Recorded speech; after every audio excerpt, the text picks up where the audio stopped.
Who is this Calvin Garrar? Who is he?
Oh my god, you guys. I'm so giddy with joy. Woo! I feel like I've been waiting for this day my whole life. Happy hump day, guys. Happy hump day, guys. How everyone's day? How's everybody's day? Oh, I hope everybody's having a joyous Wednesday. What's up, guys? What's up, guys?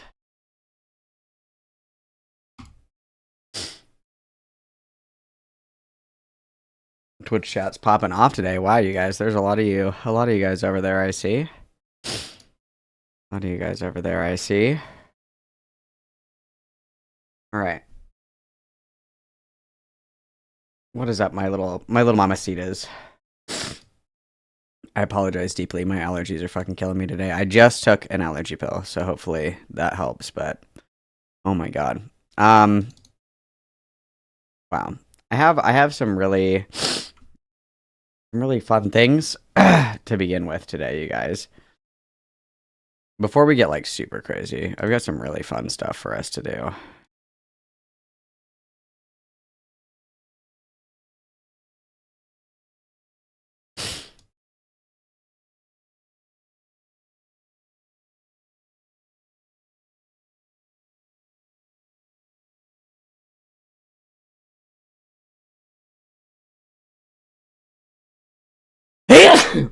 I'm so sorry. I didn't have time to mute on that one. Sorry, guys. Please forgive me. Fuck.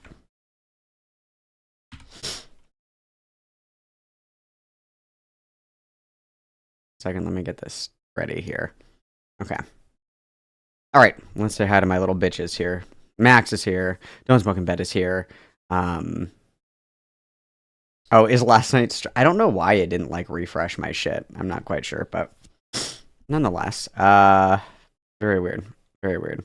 What's up, Buckmoon? What's up, Rose Weaver? What's up, Miss Jasmine? What's up, DZ? What's up, Invoicing Emu? Black and White Thinking. Demon Flight is here. Supervid is here. Shotgun Fox is here. Yarshmallow. Let's go. Love that. Sai is here. Miss Jasmine is here with pizza. Let's go. Based. Andreas is here. Lolcat710 is here. Let's go. Is that a reference to weed? 710? Is that a reference to weed? What's up, Spoonser? Pyman? Wow, Twitch is popping off today, you guys. Settle down over there. Settle down. Yes, Andreas.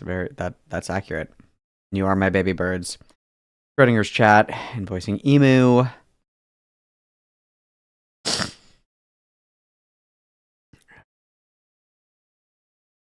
Yeah, let's keep the chat chill, guys. Let's keep it chill. Let's keep it chill. Okay. Okay, so I want you guys to listen to this, and then I want you to tell me if you hear what I hear, because I hear potential here. I hear potential here, so just hang on. Let me get to the snares here. So I want you to listen to these really quick, okay? Let me move this so I can see if it's speaking.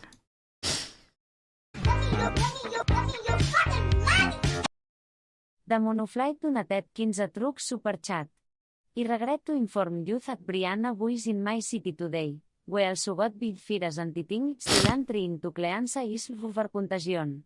Oh my god, everybody witness. Thank you so much. I don't know what currency that is, but thank you, everybody witness. I was actually just talking about that. I know that she's fucking lying. Otherwise, she would have like live streamed that for attention, right? Like she would have been like, "Oh my god, I was almost burned." She would have posted that. Okay, so I want everybody to listen to this really quick. I want you to tell me what you hear.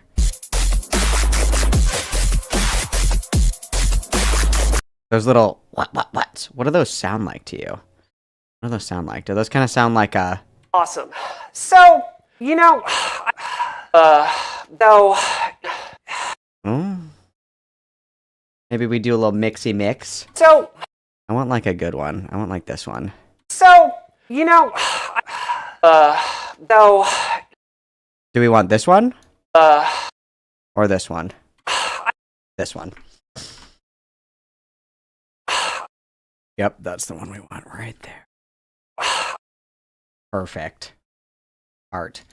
Okay, and then I need one more here. Do we want the cat call? I got catcalled on the way over here this morning 5 times. Yep, that's the one that we want. Okay, then we're gonna do that. Oops. Gonna do that. Okay. 5 times. Yep. Perfect. Okay, gotta get rid of that. Gotta get rid of that. All right, let's come all the way back down here. Okay, and we're gonna go make this a little bit bigger here. Hang on now. Everybody hang on. Check it, I'm on new levels. I'm on new levels. Nope. More. Hang on now.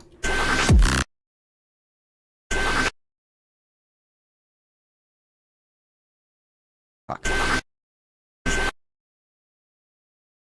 And now, everybody just hold your horses. I got it.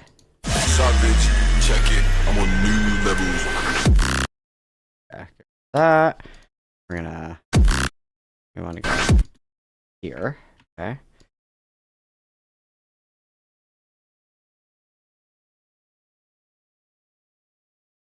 Hang on. Everybody hang on. These, we're going to go down just a little bit. Where is my... This. A few more of these.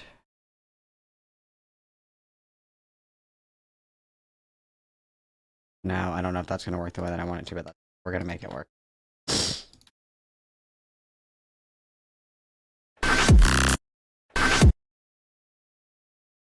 Hang on. We're going to make this work. We're going to make this work. Because what I want... I got catcalled on the way over here this morning 5 times. Right there. That's perfect. And we're just going to turn the volume down. Like, oh.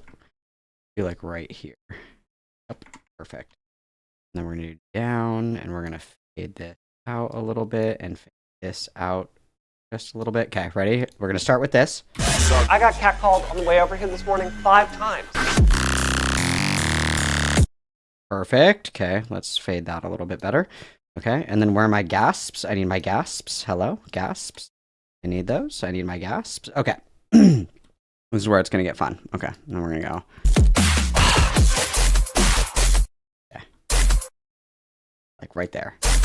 Perfect. Where's the first one? This is the first. This one. Go. How long is this clip? Oh my god, that's fucking perfect, dude. That's fucking... Ready?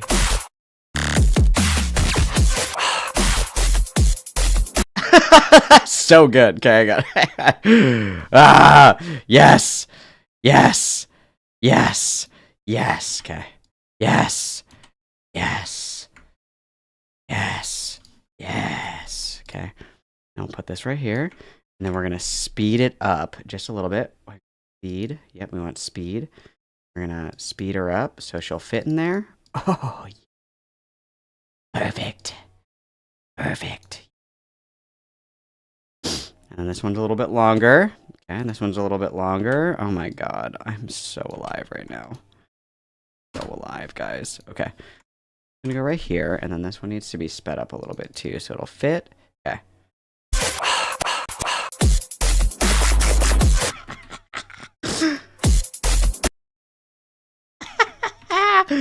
Ah, this is so funny. This is so funny. I got one more. Fuck. Okay, this one needs to be sped up too, I guess.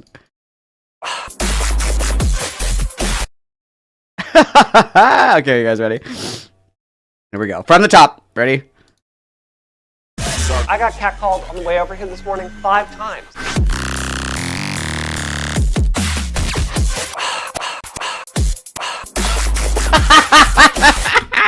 It could be better. It could be better. It could be better, but it's really funny. It could be better, but it's really funny. It's really funny. That's what's important. Let me do this. Let me do this. If I could do this, let's see. Let's see if I can do this. Hang on. I can make it better. I can make it better. Where are we here? Oh, God. Crashing out. This is fucking hilarious. Where did it go? There it is. Okay.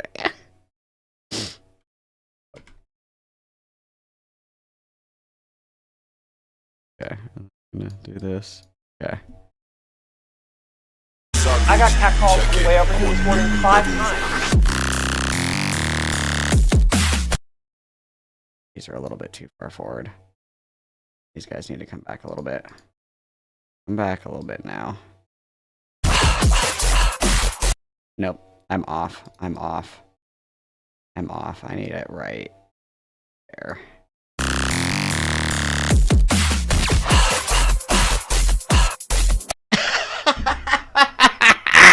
Oh my god, it's beautiful! It's beautiful. Do you guys love it? Do you guys love it? This like came to me in a vision. This like came to me in a dream. This came to a dream. It came to me in a dream. I was like, I heard this song and I was like, that sounds like a gasp. That sounds like a gasp.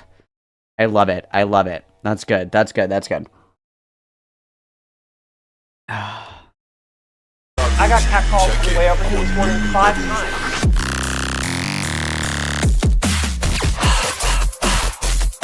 I need like 2 smaller gasps right there. Like right here. I need like bop, bop, bop right here. Bop, bop, bop. Yep. And then we're gonna make Bop,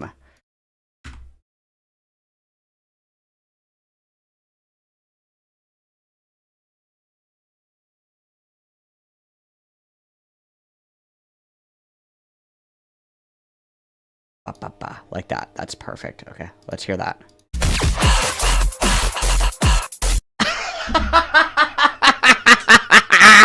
Oh my god. That's so fucking funny. I need him tighter though. I need him tighter.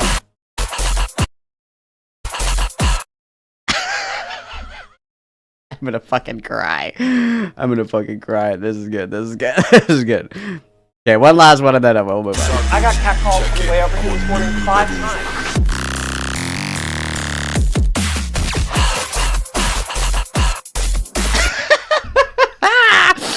Oh wow, that makes me really fucking happy, guys. Okay, this is the last thing that I'm gonna do. I'm putting this on the soundboard for this afternoon. I'm putting this on the soundboard for this afternoon. So hang on, let me do this really quick.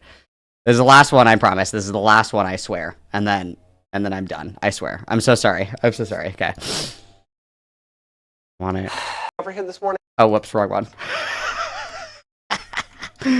Oh, sorry, guys. Hang on. Okay, I want this one. Okay.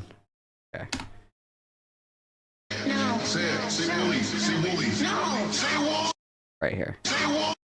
Here. And I need this way louder. Right here. I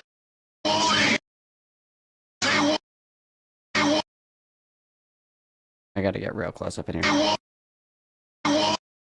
Yeah, right there. Nope. One more. Perfect.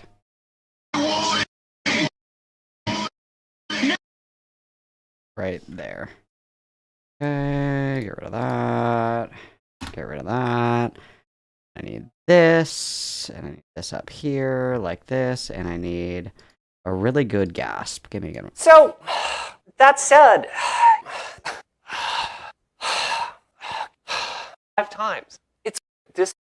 So, That one. I want that one. I want this one. This is the one that I want. This is the one I desire. Oh, fuck. Got a little bigger. Come back over here, like that. Get that lined up nice. Get it flush. Perfect. Okay, and then I'm gonna get in here, like so. No, flush. Tighter. Perfect. Okay. And then we're gonna make it slower so it lasts longer. Perfect.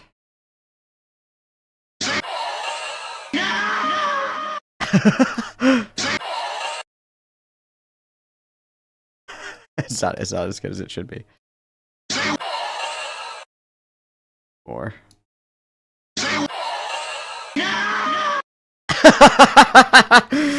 This sounded a lot better in my head. I apologize. It sounded way better in my head, but let's make this a little bit louder.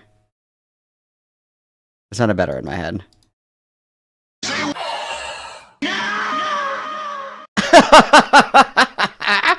This sounded way better in my head. You're right. That's gay. It sounded better in my head. I'm sorry. You're right. I'm sorry. I'm sorry. Okay, I just wanted to goof around, guys. I just wanted to goof around a little bit. I'm sorry. I just wanted to goof around a little bit. I'm so sorry. My bad. Okay. All right, I'm ready to lock in. I'm all done. Okay, I'm sorry. I was just having fun. Okay, let me go ahead and give you guys a slay for that. Sorry. Slay. Oh my god. Slay.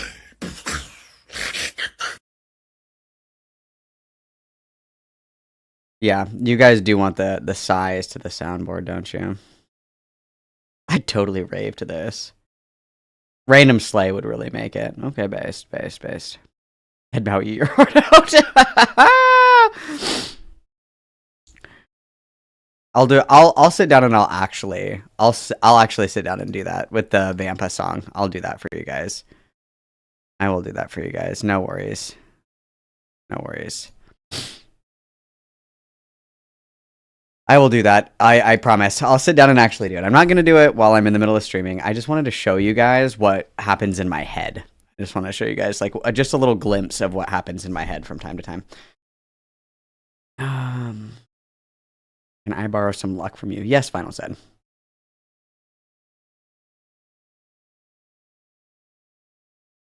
I like trance. I like drum and bass. I like rhythm. I like anything that's heavy, anything that I can break my neck to. That's my preferred genre of EDM music. Yeah. Now, why is Slay a reward? Welcome to my twisted mind. Yeah, I literally hear shit like that, and I'm like, oh my god. That would be such a good Brianna Woo gasp. It sounds just like it. Oh my, I was so ready, so ready. Okay. Do you guys want a gasp on the soundboard? Let's do that before we begin. Let's do a gasp. We're going to do a gasp. Gasp. Open. Okay, which one do we want? We need to get a good one. So, you know... That one. That's the best one, I think. You know... though... So, that's a good one. Though... That's perfect. Perfect. Perfect. That is now on the soundboard, and then I'm going to do one more, and then we can begin our shenanigans, guys. Thanks for letting me be a silly girl really quick. I really needed that. Really needed.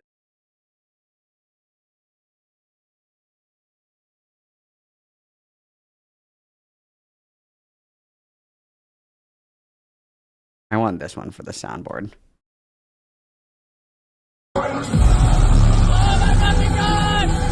I want that one for the soundboard.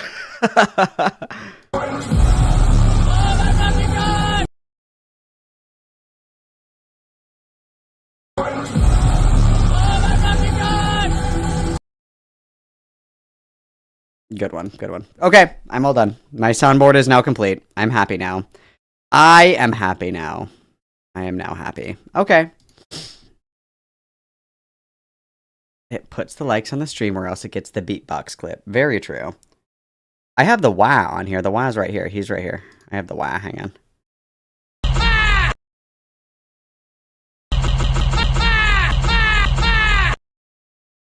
It's beautiful. What's up, honeybee? You're here. That's what matters. Okay. It is time, guys. It is time to lock the fuck in. Okay? Dead Domain has finally released her 2-hour-long Brianna Woo hit piece. The time has come. Gondor calls for aid. Okay? It is time. Alright? We're ready. We're locked in. I'm ready to crash out. I can't wait. I'm so happy to be here. I'm so blessed. I'm so blessed, guys. Like, unbelievably blessed. That's what we're gonna watch.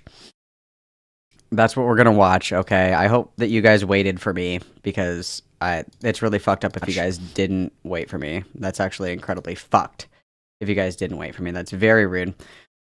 Before we begin, I would like to call attention to the fact that there are 83 people right now, and there are only 36 likes on the video. That's completely fucking unacceptable. Completely unacceptable. I just... Wow, that's not very slay, guys. Slay. Oh my god. Slay. That is certainly not the vibe. We need to correct that immediately. And then while you guys are down there liking the video, feel free to check out my merch shop. Okay, we got cute socks, stickers, patches, t-shirts, sweatshirts. Oh my. Lots of stuff in there for you guys to peruse, to consume all of your capitalistic needs. Also, it's the last day of the month, which means give me your money. Okay, that's what that means. It's the last day of the month. It's time to crank those fucking numbers up, baby. That's what that means. Okay, great time to renew a membership. Okay, there's a lot of white names in chat today, and it's okay to be white, guys. It is okay. It's not okay to be white in my chat, okay? Because you need a green name because that means that you have a membership, okay? And the membership gives you that cute little emote right next to the name. Very important stuff. Very important stuff, okay? Very important. All right? Yeah, guys. I hope everybody's ready. I've been waiting for this day. Waiting. Okay, the only other thing that I'm going to say before we start is everybody in chat behave, okay? I want it was a little rowdy in here yesterday. I don't want to see any of that shit, okay? We are here to have a good time, all right? That's what we're here for. If you want to yell about politics and shit like that, go somewhere else, okay? Anywhere else but here, okay? I don't care. I'm not getting something like on chat. My mods have infinite domain over my kingdom. If they ban you or time you out, good luck, okay? Good luck, all right? Yeah. All right. It's time to lock the fuck in. Let's get a little starting beat, shall we? As I sniff very heavily into the microphone, I apologize. Okay. Here we go. It is time to lock the fuck in.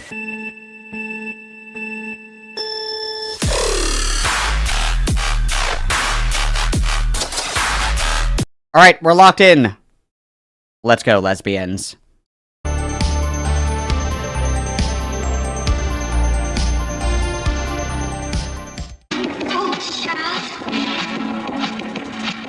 I wish you to tell her, Venus, you take too many chances. You're too wild with people in the street. This is one of the final scenes of Jenny Livingston's classic 1990 documentary, Paris is Burning, which explored the underground culture of New York drag scenes and the people in it. The woman here is Venus Extravaganza, a trans woman and performer and aspiring model who had also taken to sex work in the hopes of paying for gender reassignment surgery. In the film, she recounts narrowly escaping a violent encounter with a man who discovered she was trans on a date. Is that not gonna go?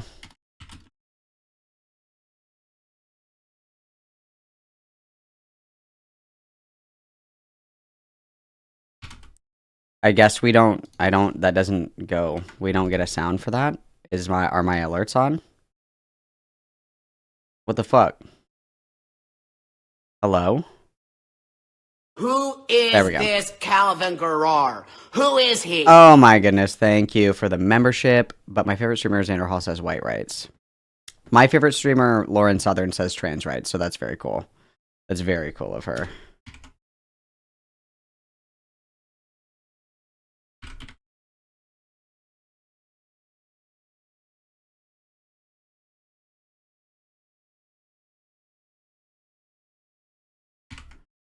Okay, hang on. I'm tweeting really quick. Sorry, I'm zeeting, whatever they call it these days.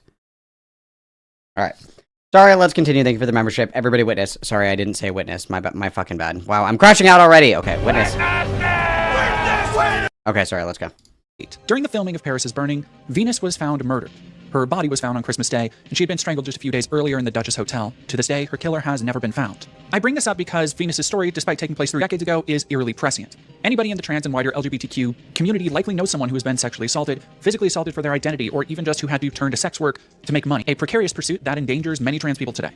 Now, what does this have to do with Brianna Wu? On January 3rd, 2025, Brianna Wu tweeted a response to someone calling out a... This is my favorite Brianna Wu tweet because it says many trans women go into sex works because a lot of us have autogynephilic tendencies and being objectified as erotic for us.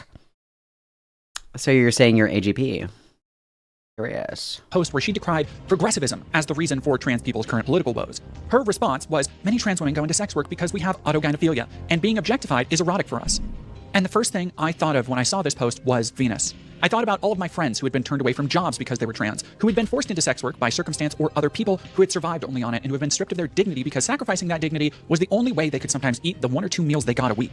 And I bring up this decades-old documentary not just because it's personally resonant, but because it shows how long this kind of thing has been an accepted part of queer and trans life. exploitation isn't new for people who know and maintain community with other trans people. This reply, like most things Brianna says about trans people with such authority, is not based in fact or even really in her personal experiences. Unless you want to say she finds the idea of being objectified personally titillating, which is certainly a valid reading of what she says here. I mean, she does, because her favorite thing to tweet about is how men oogle at her. She loves that. Like, if I just go to her X account right now, I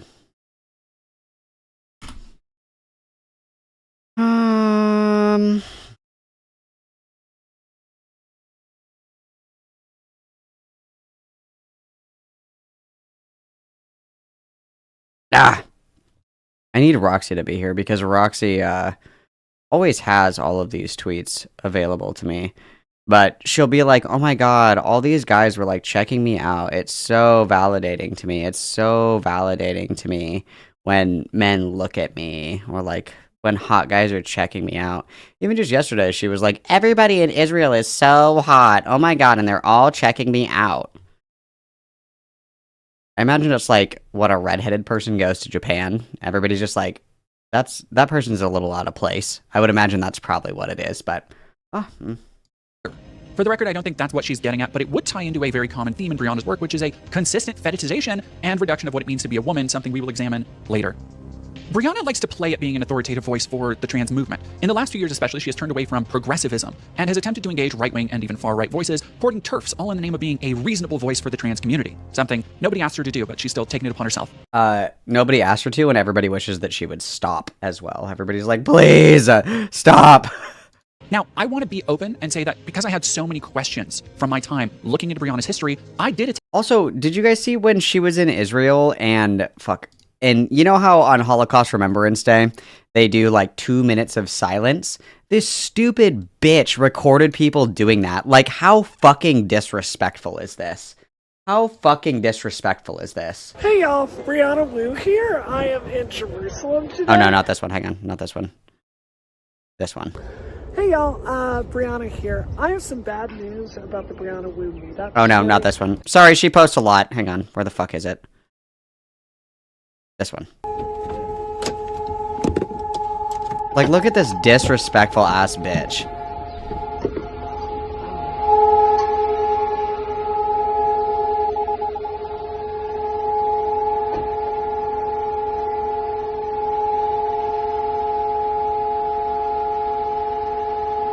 I'm literally not even Jewish or Israeli. If I saw somebody doing that on Holocaust Remembrance Day, I would knock somebody the fuck out. That is so fucking disrespectful. That is so fucking disrespectful. It's the 2 minutes of silence standing still in remembrance for the people that lost their lives in the fucking Holocaust, and she's filming everybody and mewing into the fucking camera. That's fight on sight shit. That's so fucking disrespectful, dude. Like, come on. That's terrible. Ugh. Ugh. Attempt to reach out to Brianna multiple times through multiple avenues to sit down and have an interview. She had blocked me on multiple websites, and I'll be honest, that is completely fair considering some of the not very nice things I've said about her. Mostly you at the shouldn't time, say those nice were reactions to what I saw as her abdicating the responsibility to help other trans people instead of her throwing other identities. Literally, she would take selfies of her crying at Auschwitz, like for her Twitter. She would be like, "Oh, it's so sad. Oh, so many people died here," and she would do that. She would do that. She 100% would. Like non-binary people, like myself, under the bus. So I can't blame her for not Oh being no, non-binary people. I maintain that I earnestly did want to hear her take on most of the things I discussed in this video, and if she watches it and wants to sit down and have a convo and set the record straight, my DMs are open to her. That being said, she did respond to some other folks who asked for an interview in my stead by labeling me a weirdo degenerate. Again, no hard feelings, Brianna. I don't like you either, and I don't want to be your friend. But I also at least try to be a little fair in my assessment of people, and just because I don't like somebody doesn't mean I don't want to depict them honestly, which is why I found it... Also, what is a normal non-degenerate trans woman? Like, I have a pretty good idea of what that means, but I have no fucking idea what that means to Brianna. Because Brianna is one of those people where it's like, degenerate is anything that I am not, even though 9 times out of 10, she fits the category of what she's trying to criticize. She's like, AGP fetishistic freaks! And it's like, dude... You literally made a tweet not that long ago saying us AGPs and shit. Like, I don't even know what that means. And it's like, she's like, I want to be around non-degenerate trans people. You know who she talks to all the time? Aaron Green. Do you know who Aaron Green is? A fucking pedophile. Oh yeah, I want to be around normal, non-degenerate, like fucking trans people. Okay, let's talk to pedophiles. Great idea. Great idea. Those are the normal ones, right? Apparently. Great optics. Love that. someone annoying that she would say this within a few hours of platforming just dickheads like Lior Sapir or Richard Hanania. See, she placates these figures by essentially saying they're right that some trans people are evil and are grooming kids, but not all trans people, not the transes like Brianna. And as I'll show, this is just the latest in a long line of what sure look like shifting grifts for Brianna Wu. During her time in the spotlight, she has had many titles, from congressional candidate to game developer to artist, question mark citation needed, and at every step of her journey, she has managed to claw her way to slightly more relevancy, leaving a long list of enemies in her wake. I'm not going to sugarcoat my words. I want to be as clear as possible why I took on this project. If there's a thesis to this video, it's this. From everything I found, from all the information available to me, and she's a dirty little tattletale rat. That's what the thesis is. Fucking little tattletale rat. Yeah, get her. Heard from firsthand sources. Brianna Wu is a volatile liar and a fraud, and should have no future in. Oh yeah, I do remember that as well. When she was like, "Oh my god, Henry," I don't even know how to say his last name. The guy that plays the new Superman, dog shit movie, by the way. And she's like, "Oh my god, he's so hot. I'm ovulating." I thought that's a pretty degenerate, non-normal thing to say. I think any kind of political analysis or creative endeavor, let alone representing any group of people. Because there are so many concurrent themes running in her story, this video will kind of be all over the place by necessity. There's no way to talk about the totality of Brianna's various controversies without jumping between them to show the decades-long patterns of her behavior, but I promise, it's all leading to the overall point: Brianna Wu should never be taken seriously. Brianna Wu fucking sucks! I support this thesis. Anyone. I haven't just trawled through old forums and found some dirt. I've spoken with several anonymous sources that knew her, interacted with her directly. Also, before we continue, hang on. Hang on, I have to look here because I have Keffels blocked because she's fucking annoying. Hang on. Keffels posted this earlier. Spoiler, Keffels is not name dropped in this video at all. But Keffels posted this earlier and said, "I've spent years as a fellow target of online hate, so I deeply empathize with Brianna. We were once close, but her behavior, especially over the past year, has crossed too many lines. I can't stay silent anymore. I've been working with Dead Domain on a video exposing what is really happening. Leaked signal messages, emails from her lawyer, and disturbing things behind the scenes. It's time people know the truth." First of all, Keffels, shut the fuck up. It's not about you. No one gives a fuck. Okay, your prime has passed. Go back to the hole that you were in. Okay, go back into your bathtub full of estrogen or wherever the fuck you are right now, okay? Second of all, she's not even name dropped in this video, and good on Dead Domain for not citing Keffels as a source. Excellent, excellent job. And I don't remember, just a little TBT. I don't know if anybody else remembers, like, a year ago when Keffels was getting canceled for laundering GoFundMe money from her Discord kittens. Brianna Wu was one of the people who defended Keffels really hard because she was like, as a former drug addict, you know, I really know what Keffels is going through. Like, I really understand her. Like, I really truthfully, you know, like just dick riding into the sunset. And it's like, how the turns have tabled. You know what I'm saying? Time is a flat circle, guys. Directly, even worked with or under her. None of them had very nice things to say, by the way. In fact, most people I've talked to who worked with Brianna don't seem to. Brianna Wu is not a genuine person.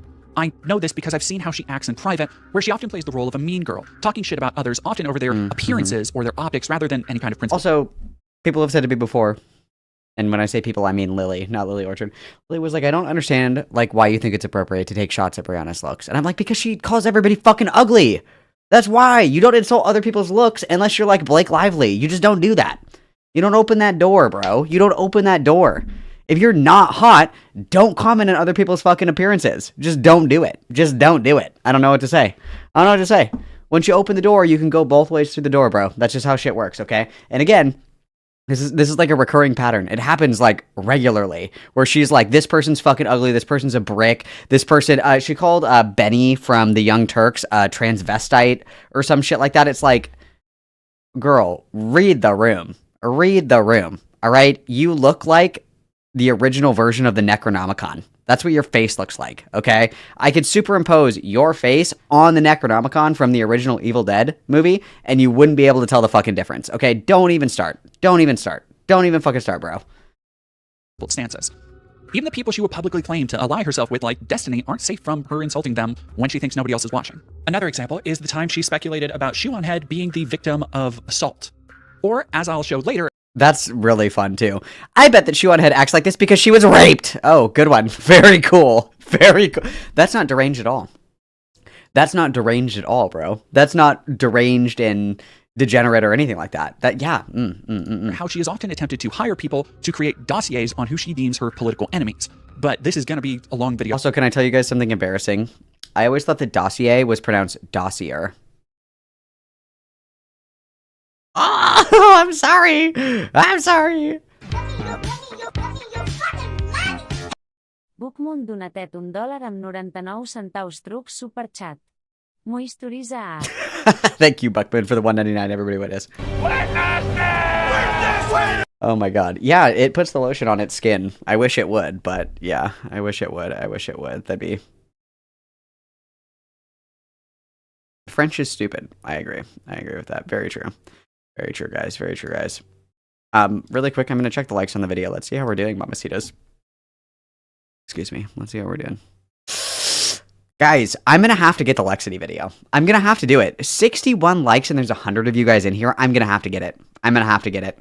This is just unacceptable. Literally unacceptable. I'm queuing it up. You have a few minutes and then it's going to get the hose. So stash that one away for later. And I have evidence for everything I'm saying, by the way. She seems to only care about optics, not right or wrong, which is probably why her opinions have shifted over time as she makes her broad pivot to being a dollar store Blair White. Additionally, I've had several people share their opinions. No, girl, dollar store is way too bougie. That's way too bougie. She's like the third generation hand-me-down Blair White. Come on now. Come on now. Come on now. Come on. From Brianna, and stories of how she's attempted to bully them and force them into stepping into line, particularly in recent years as she's taken it upon herself to represent that reasonable trans population. Some of these I will also share later in the video. These are just some of Brianna's more duplicitous facets that will pop up throughout what can loosely be called a career.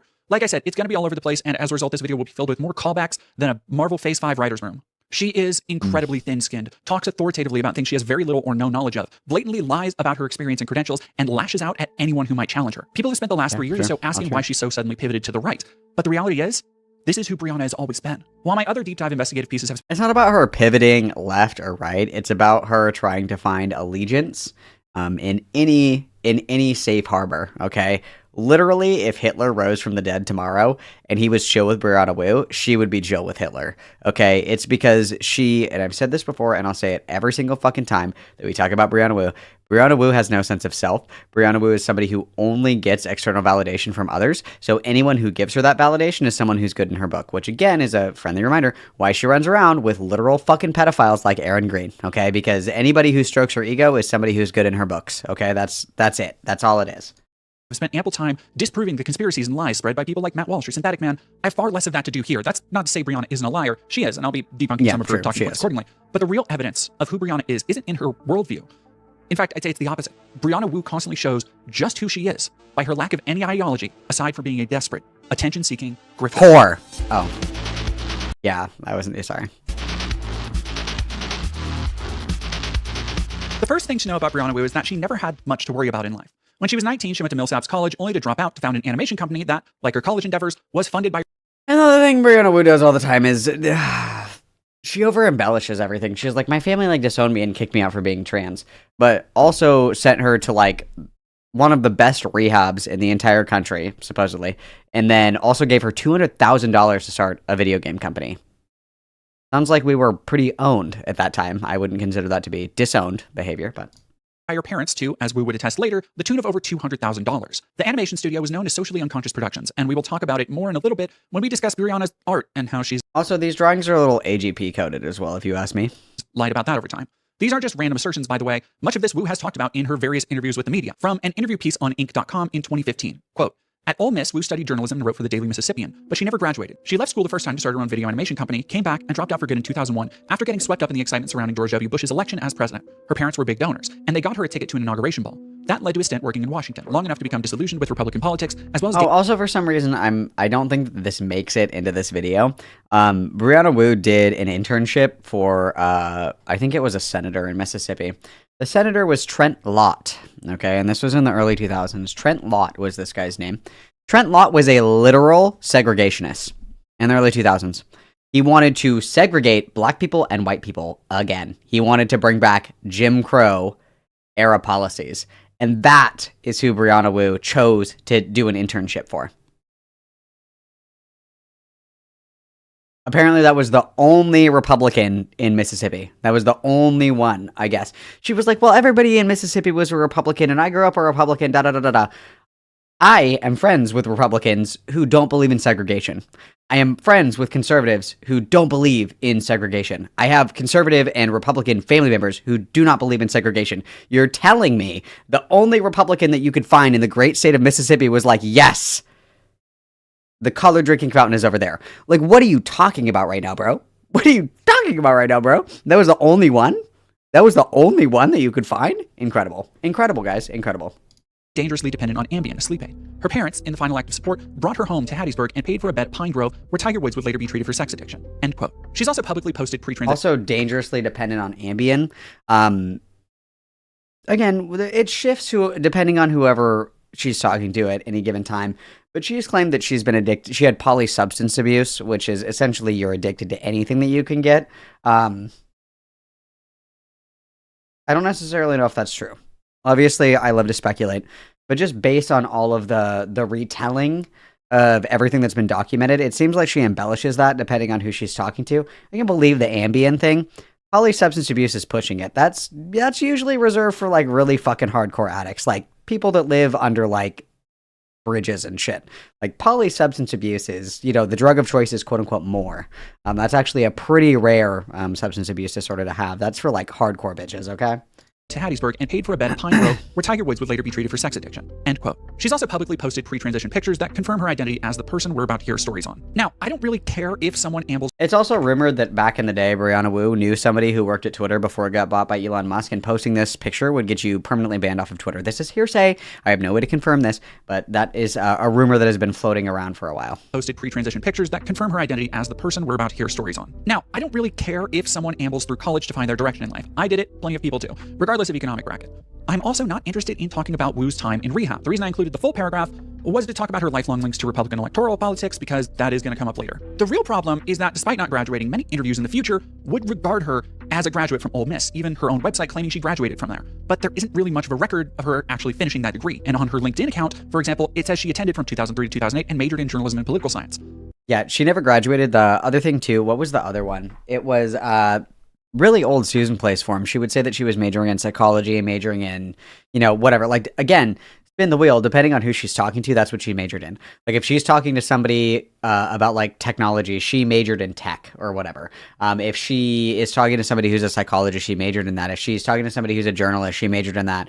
She majored in political science. Like, it just depends on who she's talking to. It's very disturbing behavior. It's very disturbing. It's like mirroring people is kind of a skill, right? Where, like, I can usually pick up on people's speech patterns pretty easily, so it makes it easier to have a conversation with them. It's pretty easy to tell like what language people are okay with using, what kind of jokes they find acceptable. Maybe you talk a little bit more about a hobby that you don't necessarily like, but you know that this person really likes it. Like mirroring somebody is a really, really, really good quality. And it's a good way to be able to communicate with others, right? To be able to like bond and build rapport with other people. But she's literally just a mirror. She like sees somebody and this person is like, I'm a cybersecurity expert. And she goes, I'm a cybersecurity expert. And then just like walks away and they're like, oh, what the fuck? Like, it's very bizarre. It's very bizarre. Her LinkedIn bio currently reads, quote, Brianna Wu is a software engineer, entrepreneur, and outspoken advocate for women's rights. One of the most prominent women in technology, Brianna founded her first $250,000 startup at 19. In running for U.S. Congress, Brianna is working to bring a new generation of voices and values to Washington. And already you can see some of the aspects of Brianna that will become recurring themes in her story. Yeah, there's mirroring and then there's demonic possession. We're doing the latter. Namely, depicting herself as far more qualified than she actually is. Saying she's a startup founder at 19 without mentioning that said startup was shuttered and had nothing to show for the effort. Also pursuing journalism and political science, something to note moving forward as she shows a shocking amount of acumen for either of them. Brianna likes to talk about her time in college as a reporter, and there are articles written under her name before she transitioned to verify this. She worked at the school newspaper covering school newspaper things, but according to later forum posts, she would depict this as being on a crime beat. Maybe she did cover crimes at some point. I wasn't able to find any articles to back that up. Look, Mark, you know this. Like, you just showed that heartbreaking TikTok at the video at the beginning of this. So that 3-year-old girl on the ground. That breaks my heart. I got my start in journalism, like covering police successes in Mississippi, which is very racialized. Brianna had always been interested in being an artist and tried to get a comic she was writing into the local paper. And according to some forum gossip, when she was denied, she blew up at the teacher and person who ran the newspaper, calling them both. This is my favorite deep Brianna lore. This is my favorite. Slurs, namely calling the teacher a sand N-word. Now, that's a really unique one as well. I think that's there's like certain slurs, if you hear people say them, you're like, oh, that motherfucker's really racist. That bitch is really racist. Like when you start saying slurs that people don't normally hear, you're like, oh, fuck. Like that bitch is, that's advanced racism right there. We're getting into advanced racism territory right there. Those are some spicy ones. want to tread very carefully here because there's very little to go on for verifying this incident, but I do think this kind of meltdown, taking offense over her artistic ability, and the fact that she did work for the newspaper are all entirely compatible with Brianna's trends of behavior sense and line up with the timeline of her career, particularly the anti-Arab slur. While she might not be slinging such harsh language anymore, she's still blatantly racist towards Palestinian people. The first time I met her, I was the opinion editor at the Daily Mississippian, and I turned to see this creepy fuck standing behind me. I shook her hand, and she pulled away, saying, "Ow." She then explained she'd broken her wrist in a bicycle accident that had almost killed her and given her amnesia. She explained that she wanted to be a columnist, and she had... S'ha donatet $5 truc superchat. Casual racism? Says going for ranked. Thank you for the $5 sign. Yes, she... Dude, she's not with this amateur shit, dude. She's doing the crazy racism, okay? Not like the casual, amateur hour shit. She's going for the ranked matches. I agree. Yeah. I don't know if it was the bicycle accident that gave her the amnesia, but we seem to forget who we are often, I think. Previously worked for George W. Bush in the White House, but she had since realized how R-slur and evil all conservatives were. About this time, my phone started ringing, and I politely ignored it while I talked to this girl. Then it rang again and again until I answered. It was the managing editor, who had ducked behind the front desk and was whispering, "Stay calm and don't react to this, but this girl isn't supposed to be here. She has a restraining order. Get rid of her." By this point, I was concerned that this girl might knife me at any moment, so I told her to write 3 columns, and that I'd evaluate them and get back to her on whether she could write for me. Parenthetical, I'm still proud of my ability to remain poised and convincingly pretend that the Daily Mississippian had any fucking standards. Turns out, a year prior, she'd come in wanting the Daily Mississippian to run a comic strip she had been doing. When she was told they weren't interested, she flipped out. She called one of the workers a fat dyke, and when Dr. Husney came to her defense, she called him I'm sorry, it's not funny. Also, yeah, look at these beautiful comics, you guys. These are really good. This is certainly not AGP coded at all. This is totally normal ways that people draw. Very normal. Also, so sorry, I have to go to the bathroom really quick. I'm just going to get it out of the way now so I don't have to do it again. I'm just going to do it right now. We're just going to be speedy.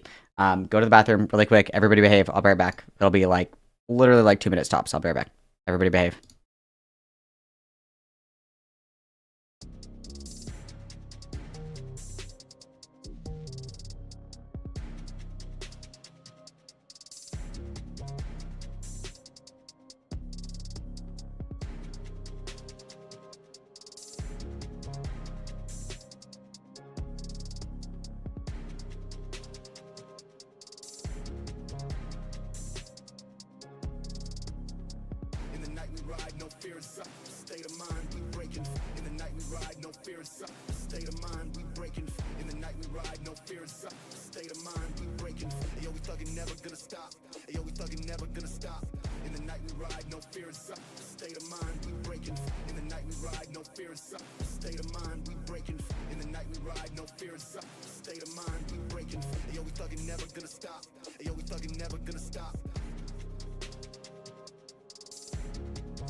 Look at that. You didn't even know I was gone, did you?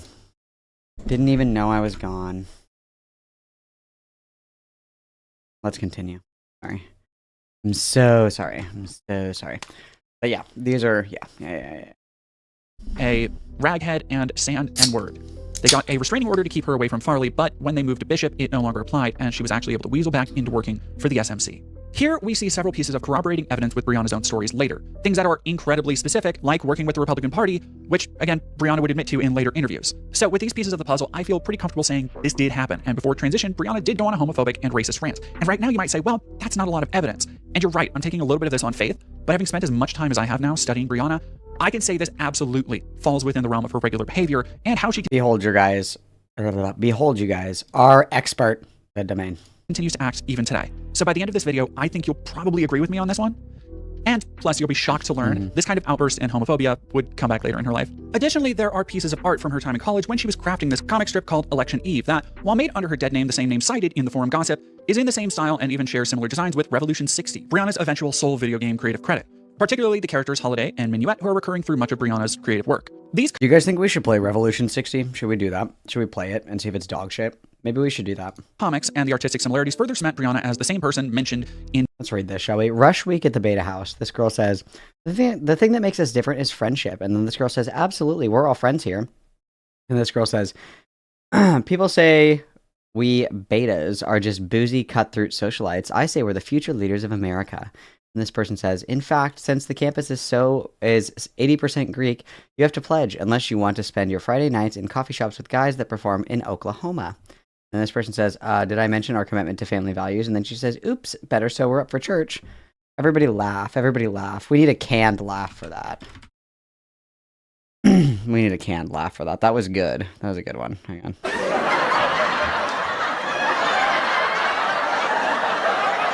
And then everyone clapped.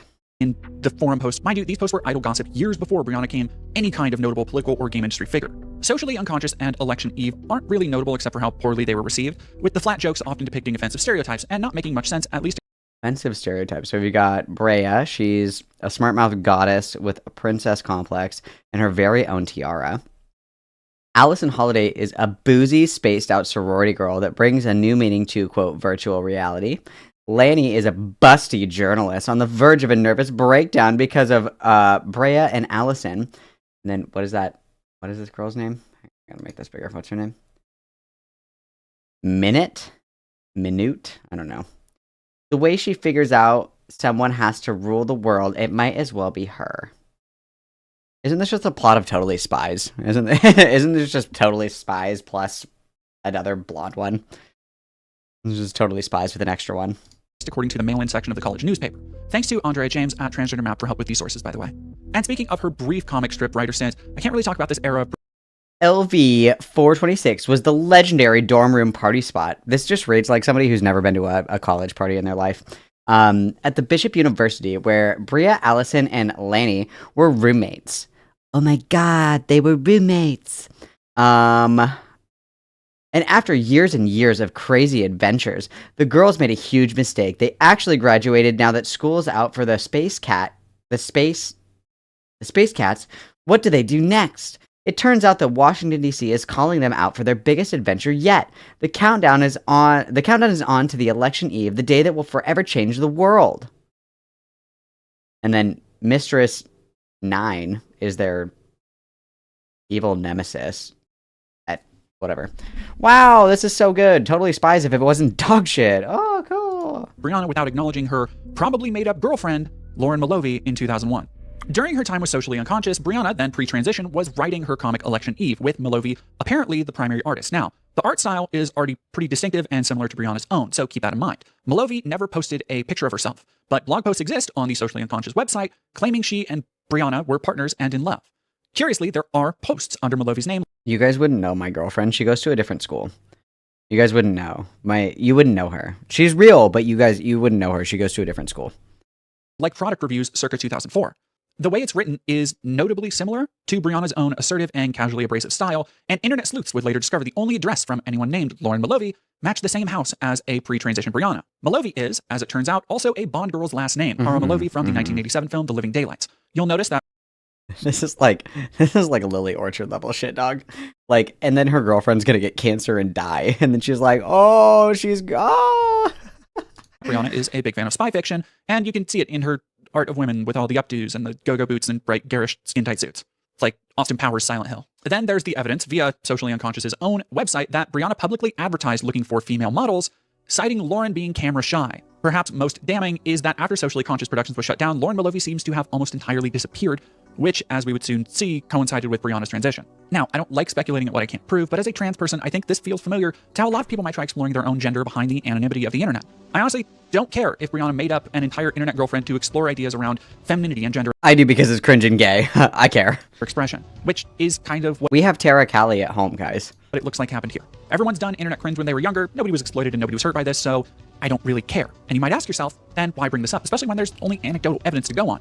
Isn't it possible this Lauren Malovey just so happened to live at the same place, write similarly, draw similarly, and act similarly to Brianna, and then disappeared before Brianna transitioned? Come on. Come on. It is technically possible that there is someone named Lauren Malovey out there, but what all things are possible through Christ who compels us. Very true. All things are possible. Makes Lauren notable, however, is how it's not the only time there would be compelling evidence that Brianna Wu would craft an identity or person on the internet to support her. So like most things in Brianna's story, we're going to come back to this later. Going back to the animation studio startup, Wu was given money from her parents to start. You may have noticed I mentioned she went to Millsaps and then referred to her going to Ole Miss. That's not an accident because she was at Millsaps before Ole Miss, and it's here she would put out her first comics. A lot of stories from Brianna's time in college are hard to verify, not just because she hadn't transitioned yet, but because she constantly either lies or omits details about this time in her life publicly, despite some details leaking through in various interviews. And after internet weirdos on Kiwi Farms and 4chan began targeting her during Gamergate, she's gone to extensive lengths to try and bury certain aspects of her past, such as the aforementioned racist outburst. But one thing... Well, the other thing, too, that's really interesting is that Brianna Wu loves to live in the limelight, right? Like, everybody else that's been involved in Gamergate, like, doesn't talk about it anymore. They're like, that was actually, like, a really terrible part of my life, and I don't want to talk about or think about it anymore. Like, please stop asking me about it. But Brianna Wu loves it. You know, she thrives in the victimization spotlight or whatever the fuck. But it's very interesting that, you know, she's like hiding all the shit from her past when truthfully she like thrives on the, oh my god, everybody's harassing me, you know? Is for certain. She came from a rich-ass conservative family who helped her through every difficulty in her early life, from rehab to funding her own startup when she was 19 years old. From a story titled, quote, Don't Mess with Brianna Wu, posted to Fiction Mania in 2006, she also mentions being able to have finished laser hair. I run 45 miles a week. Hang on Don't now. Mess with Brianna Wu, posted to Fiction Mania in 2006. I pass extremely easily for a TS. I feel quite blessed. Although I am quite tall, I've always been extremely skinny. I discovered running after I beat Ambien. And then again, mind you, she specifies in her older post that it was Ambien, right? But obviously to drum it up, she's like, oh yeah, it was everything. It was anything, you know. Ambien, okay. Roseanne, chill. Not to be dismissive, you know, addiction is a disease, and I love and support and respect all of my brothers and sisters and others that with their battle for sobriety. Phenomenal. TS is short for transsexual. I discovered running after I beat Ambien, and I run 45 miles a week, so the tallness just works with my looks as a hardcore athlete. I feel blessed, my facial features as well. And I'll let you be the judge of that. I have high cheekbones and no chin, and because I'm only 26, I have not lost any hair. I will never be considered beautiful, but at least I can easily live life in the role of the gender I've always known myself to be. Something that's really shocked me about transition is that nothing happens. What about all those fears I'm obsessed about for my entire life? None of them came to fruition. My friends almost universally supportive and admired my decision, and yeah, I mean, let's just like reel it back again, because like we get all as these woo is me stories, right? These woo is me stories where she's like, oh my god, it was so hard, everybody hated me, and it was terrible. But when we time travel back, we're also bragging about how easy and seamlessly we transitioned. It's kind of nice how we can play both sides of the fence depending on who we're talking to, right? She also mentions being able to have finished laser hair removal just 6 months into her transition, something that is prohibitively expensive for many trans women even today. I don't need to even speculate that growing up rich affected Brianna because she's been open about it, saying in 2014 that her millionaire parents affected her upbringing and outlook on the world. She was given $200,000 to start an animation studio that eventually dissolved before producing any kind of product. Anyone got a measly $200,000 to spare? Please and thanks. If the aforementioned ad for a model to pose as Lauren Malovey is any indication, the studio's ambitions were to turn Election Eve into a movie, and were apparently working on a sequel novel before there was anything even released aside from the comic strip itself. The level of exuberant, blind, naive ambition would become another commonality in Brianna's saga. But that doesn't mean that Brianna didn't have something to show for her time in art, animation, and college. She has a long history of art with a, let's say, distinctive style. Now, I don't want to specifically make fun of anybody's art here. Art isn't easy, but I do find several things about Brianna's art interesting, particularly how she draws and very explicitly fetishizes women's body. Yeah, this is a little... But I do find several things about Brianna's art interesting, particularly how she draws and very explicitly This is a little porn-brained, if you ask me. This is a little porn-brained. fetishizes women's bodies. And by interesting, I mean, it's like I can tell a lot about a person and how she sees the world from it. Like that Jake Gyllenhaal character in one movie he did with Wolverine. You know the one. Much of her art depicts busty, rail-thin, leggy women, often in skin-tight or very little to no clothing. This is another trend in her work over the last 20 years. There's very little variation in the body types of women, or for that matter, the style in which they are written. Almost all of her characters are generically headstrong women, independent badasses who feel rooted in an outdated brand of Obama-era girl boss feminism. Again, aesthetically, there are a lot of overlaps we can see with Brianna's inspirations, like pulpy spy fiction, specific anime and manga, Final Fantasy, and more. And yes, of course, we have to talk about the MLK Terminator with the KKK Ninja Girls. Oh my god, I totally forgot about this. Oh my god, is everybody ready for this one? There's just no other way to describe it. This piece was apparently the cover for Crossed Genres and was accompanied by this blurb from her husband Frank Wu in 2009. Quote, Brianna went to University of Mississippi, where a famous race riot took place. Thus the building is the Lyceum, where you can still see the bullet holes in the columns. As one of the lone liberals on campus, Bree wanted to do her own commentary on it. So, we see... This is Martin Luther King Jr. as a cyborg. Martin Luther King with a rocket, but it's okay because he's a Terminator. And we also see KKK members, but they're all sexy ninja girls in skimpy white outfits. And now that MLK is...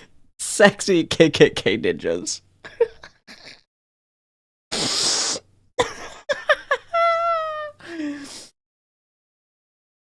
And then it's the free at last as he's getting shot with a fucking bazooka. But it's Terminator Martin Luther King Jr. Me in therapy. I'm so scared of Terminator Martin Luther King Jr. And the therapist is like, Malcolm, calm down. Terminator Martin Luther King Jr. isn't real. And then she's like, and I'm like, he's right behind me, isn't he? Is free at last from his fleshy shell. He's going to kick their butts. 60s girls in go-go boots and jetpacks fight alongside. Remember when I said she lacked political instincts, despite apparently studying political science? I'd like to present to the court Exhibit A. If I thought Brianna had any real understanding of political struggle, let alone MLK and his ideas around reactionary politics, intersectional movements, or really anything about civil rights, I'd say it would be disrespectful to slather the imagery of the civil rights movement in her knockoff manga pinup fetish art style. I'm not trying to be a dick to Dendome, but like, do we really need to like explain like why this is problematic? It's like, you guys, it's really problematic to depict Martin Luther King Jr. as a Terminator fighting off sexy ninja clanswomen. Like, I love that there's like and analytically, if we look at this from an intersectional perspective about race and class, it's like, we all know that it's fucked up. we all know. We all are very acutely aware that this is like really fucked up, dude. Oh god.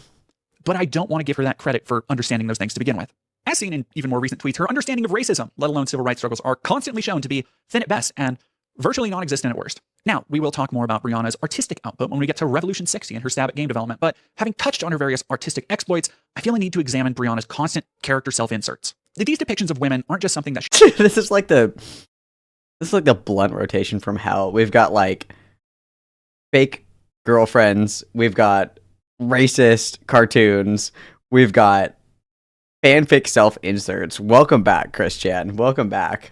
She fetishizes, but it's also how she, I believe, to at least some extent, sees herself. Normally, I think calling things self-inserts is hack-level internet criticism. When it's leveled at game developers, it's almost always not true. For example, incidental passing similarities are bound to happen in art as an extension of the creator's inspirations and personality.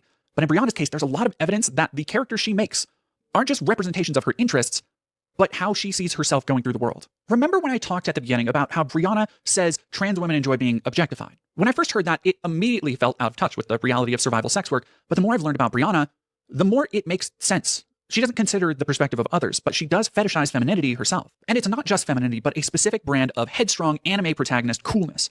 I have no other way to describe it, honestly. As an example, here's an article she would write during Gamergate. Just listen to how she describes herself and pay attention to the fixation she has on sports motorcycles, a recurring motif for many of the scantily clad women in her art. This section is a little long, but bear with me because this bit, written by Brianna herself, is such a valuable insight with how she sees herself and goes through the world, and more importantly, how that just changes depending on her whims. Quote, I'm late for a programming meeting with Maria. I don't have time to be stuck in Boston traffic. So instead of grabbing my car keys... What is this? What does this mean? Is this like an anime thing? This nega thing? Nega Brianna? Whatever the fuck that is?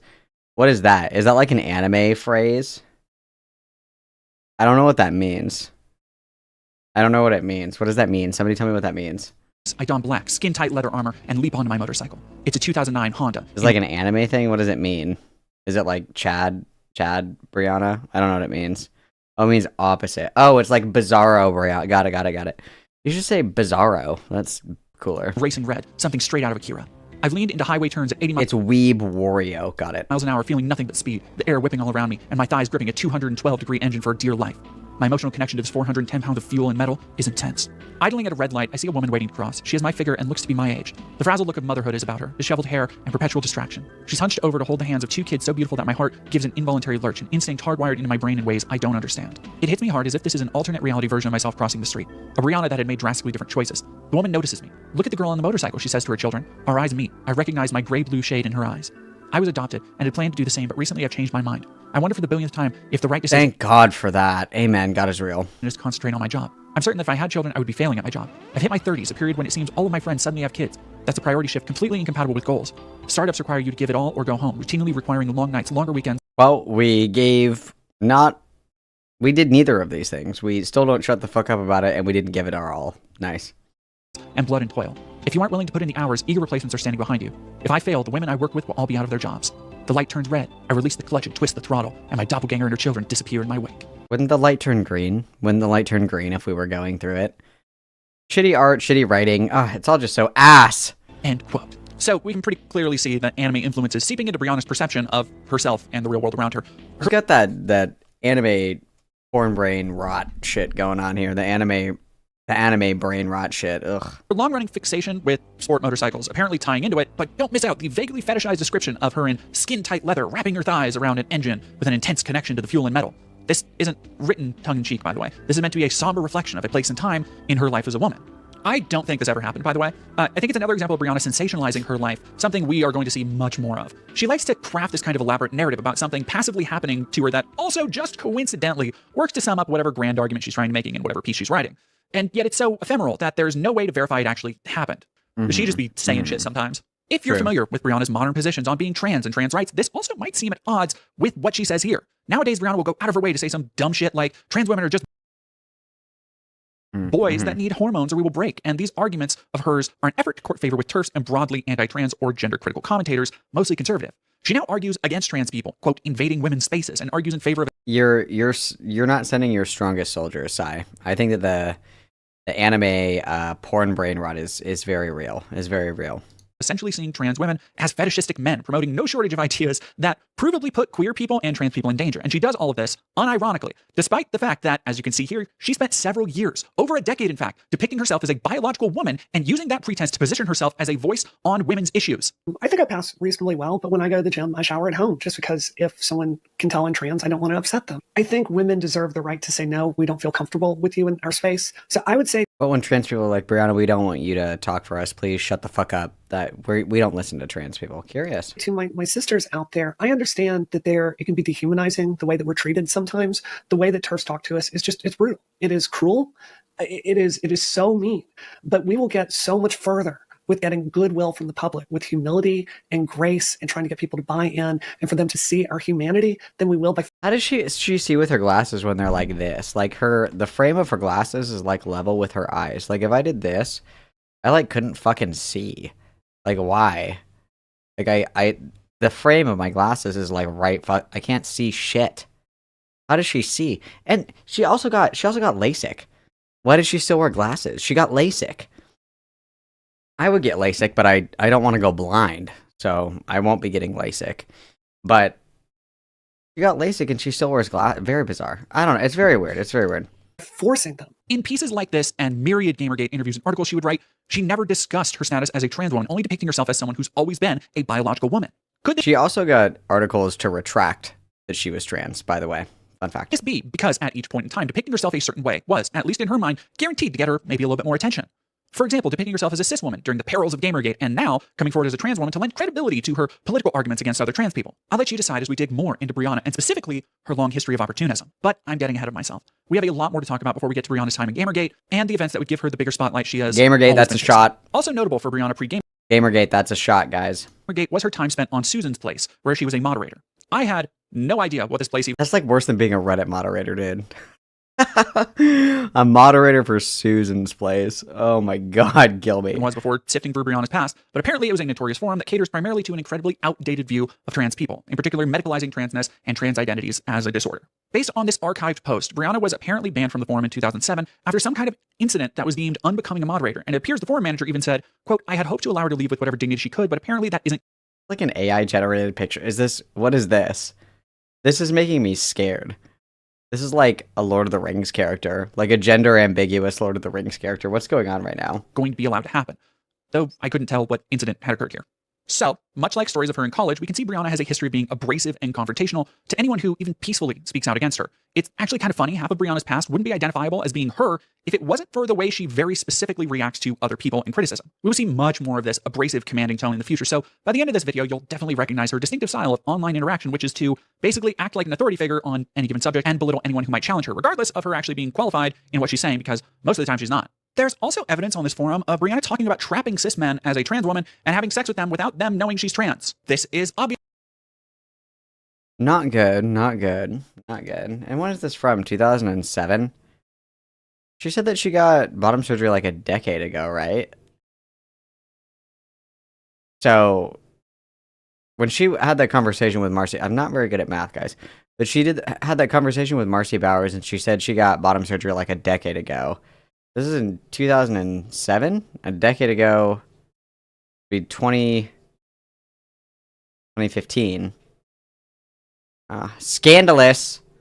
Obviously vile and dangerous, but I bring it up not to shame Brianna, but to throw another piece of evidence on the pile that she fetishizes transness, almost seeing femininity as a sexual descriptor first and foremost. When you realize this about Brianna, you understand a bit more why she so easily agrees with the Dispruvian Blanchardian bullshit about autogynephilia, because she really does see herself that way. So she just reflexively thinks other trans women and trans people aren't really trans, if they don't, but more on that later. Also, during her time on Susan's Place, she spoke often about how Christians were evil and oppressive, an understandable opinion because at the time she'd likely been cut off from her family and was by this point, I think, living with her husband, Frank Wu.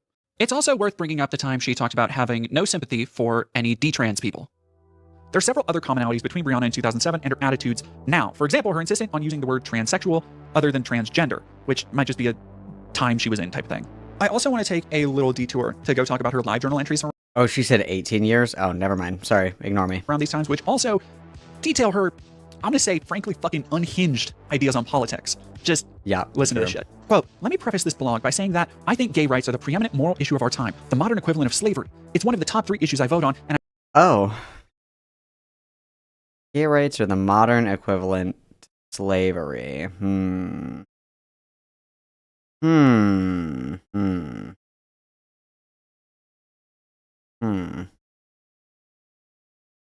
Okay. And I fully intend to go demonstrate in Denver's Gay Pride Parade in 2 weeks. It bothers me deeply that 1/10 of America's population are treated like second-class citizens. That said, I think it's an error to see women's issues and gay issues as synonymous. I don't especially feel that gays are allies when it comes to women. God, if only Martin Luther King Jr. was a cyborg, you guys, racism would have ended a long time ago. I think we usually get along well, but I've occasionally felt that gays see us primarily as competition for the penis. What? Okay, no, serious. Okay. When I watch drag queens, I can't help but feel insulted, as if that offensive cartoon is what they think feminine truth is. There are so many issues women have that... Okay, Rose Malay, what the fuck is this? Dude, I'm gonna start crashing out. I'm gonna start crashing out. Gay men never have to think about, or increased healthcare costs, equal pay issues... Gay men never have to think about it? There's so many issues women... there are so many issues women have that gay men never have to think about. Our increased healthcare costs, equal pay issues, access to reproductive health, and the threat of rape and violence. True, gay men never worry about any of those things. I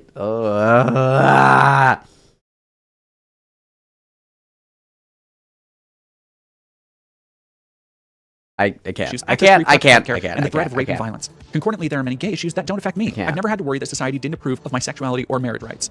I mean, society has and does and will continue to do so, because the whole thing now is that if you're trans, you're assigned sex. So by the letter of the law, that'd be a homosexual marriage. So yeah.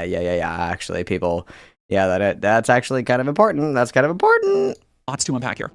As I mentioned, we see her already depicting herself as a...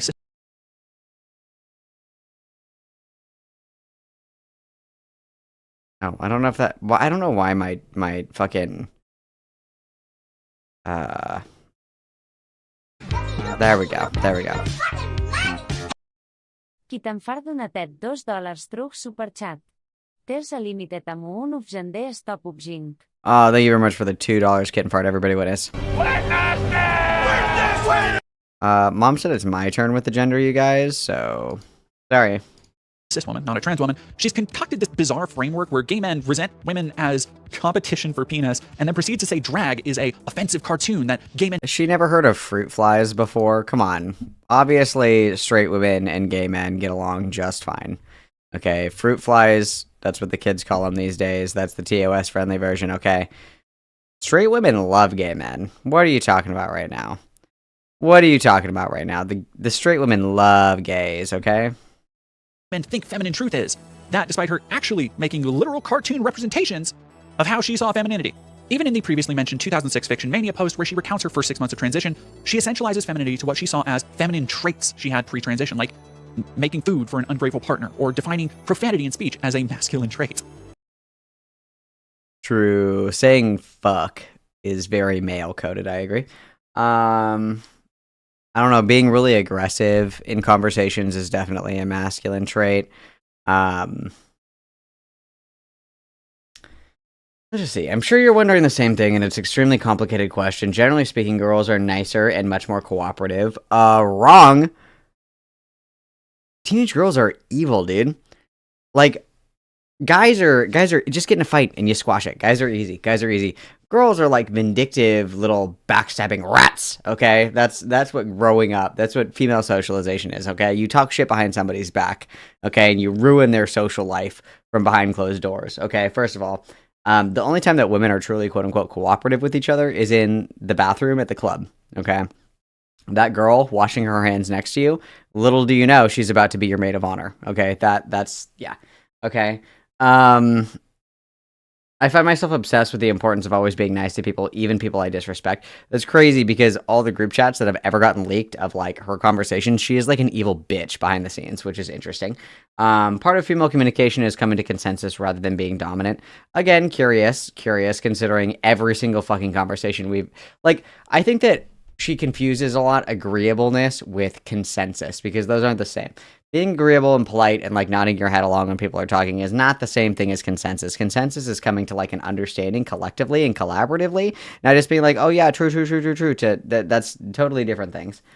This becomes second nature with estrogen. True, estrogen, 100%. It re-socializes you. Very true. Estrogen makes you live in your own world. I sometimes find myself oblivious to my immediate surroundings, concentrating on something as insignificant as a hair on a desk. That sounds like unmedicated ADHD. Estrogen also makes me more reticent to say what I am thinking because I understand more deeply how important it is to get along. Obviously, that's not true either. It's amazing how we have all these prophecies and none of them came true. We were not pondering our orb well enough because we do literally the opposite of all of these fucking behaviors today. Curious. Quote, generally speaking, girls are nicer and much more cooperative. I find myself obsessed with the importance of always being nice to people, even people I disrespect. Part of female communication is coming to consensus rather than being dominant. This comes second nature with estrogen. Also, estrogen makes you live in your own world. I sometimes find myself oblivious to my immediate surroundings, concentrating on something as insignificant as a hair on my desk. Estrogen makes you just airhead bimbo bitch. True. Estrogen also makes me more reticent to say what I'm thinking because I understand more deeply how important it is to Sounds like estrogen's really dangerous and we shouldn't be giving it to people. Long.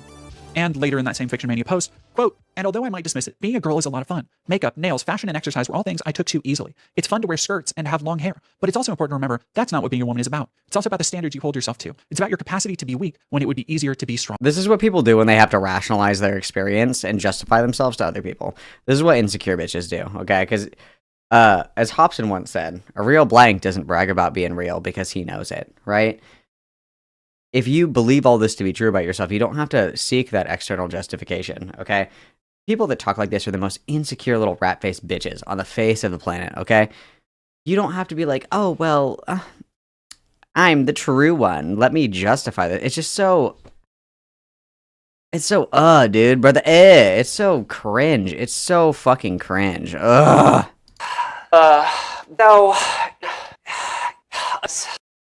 Wrong. What the fuck are you talking about?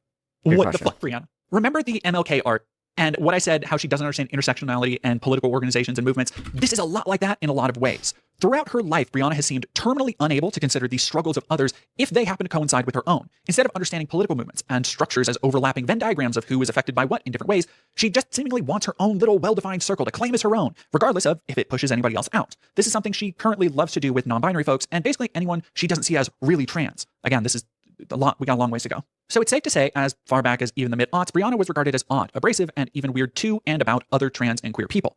Now, I don't want to say Brianna still thinks this reductively about gender because, in fairness, that was 20 years ago, but I bring it up because I think it colors in some of the shade she approaches gender and identity in for later. On Susan's Place, we can, for example, go back and see her being real shitty about other trans people, essentially saying she doesn't want to hang out with other trans people because why would you hang out with trans women if you see yourself as a woman? Why would you start a podcast with 3 other trans people? Why would you literally keep polite company with pedophiles just because they also happen to be trans? I don't know. Big questions, you guys, that will never be answered. And I mean, like, generally speaking, I say this all the time, and I really mean it. I avoid other trans people only because, like, a lot of relationships in the trans community are foundationally based on both of you being trans. And I think that's boring. It's like the most innocuous, like, inconspicuous, like, lame shit about my life. It's not important. I don't care. It's, you know, very small part of things that I find interesting and compelling to talk about. But it's like, it's crazy because that's like the only thing that she can talk about now is being trans. It's very interesting. It's very interesting. Which is amazingly stupid logic because if you see yourself as a trans woman, as a woman, you shouldn't have a problem hanging out with any kind of women. You fucking dork. Even in places where she should be seeking community and understand. As a woman, I just go out of my way to not hang out with other fat women. You know what I mean? It's just, standing. Like with other trans or gay people, she seems to have no interest in anything but setting herself apart. I wonder if that'll come back. It will. It will. Yeah. But what I find most interesting here is how similar some of these ideas are to Brianna's current turf-friendly turn. It's no surprise, right, that she would still be an abrasive, selfish person who doesn't consider the lives and existences of others. But that's not the part I find interesting. What I find interesting is how she would change her opinions in the coming years, being broadly supportive of a wider queer community. Like this Reddit post where she still claims to support non-binary people and calls them transgender. So either she changed her opinions between her early transition and then changed them back again, or she was simply aligning herself with what was then broadly progressive positions at the time. That time being when she was in the spotlight for Gamergate, and then her political aspirations right after that. I mean, what are the odds she would change her opinions and or how she depicts herself multiple times in ways that would very specifically give her more support? But this was in 2015, slightly very common thread after Gamergate. So I won't get too far ahead of myself. Let's jump right into Brianna and Gamergate. Gamergate.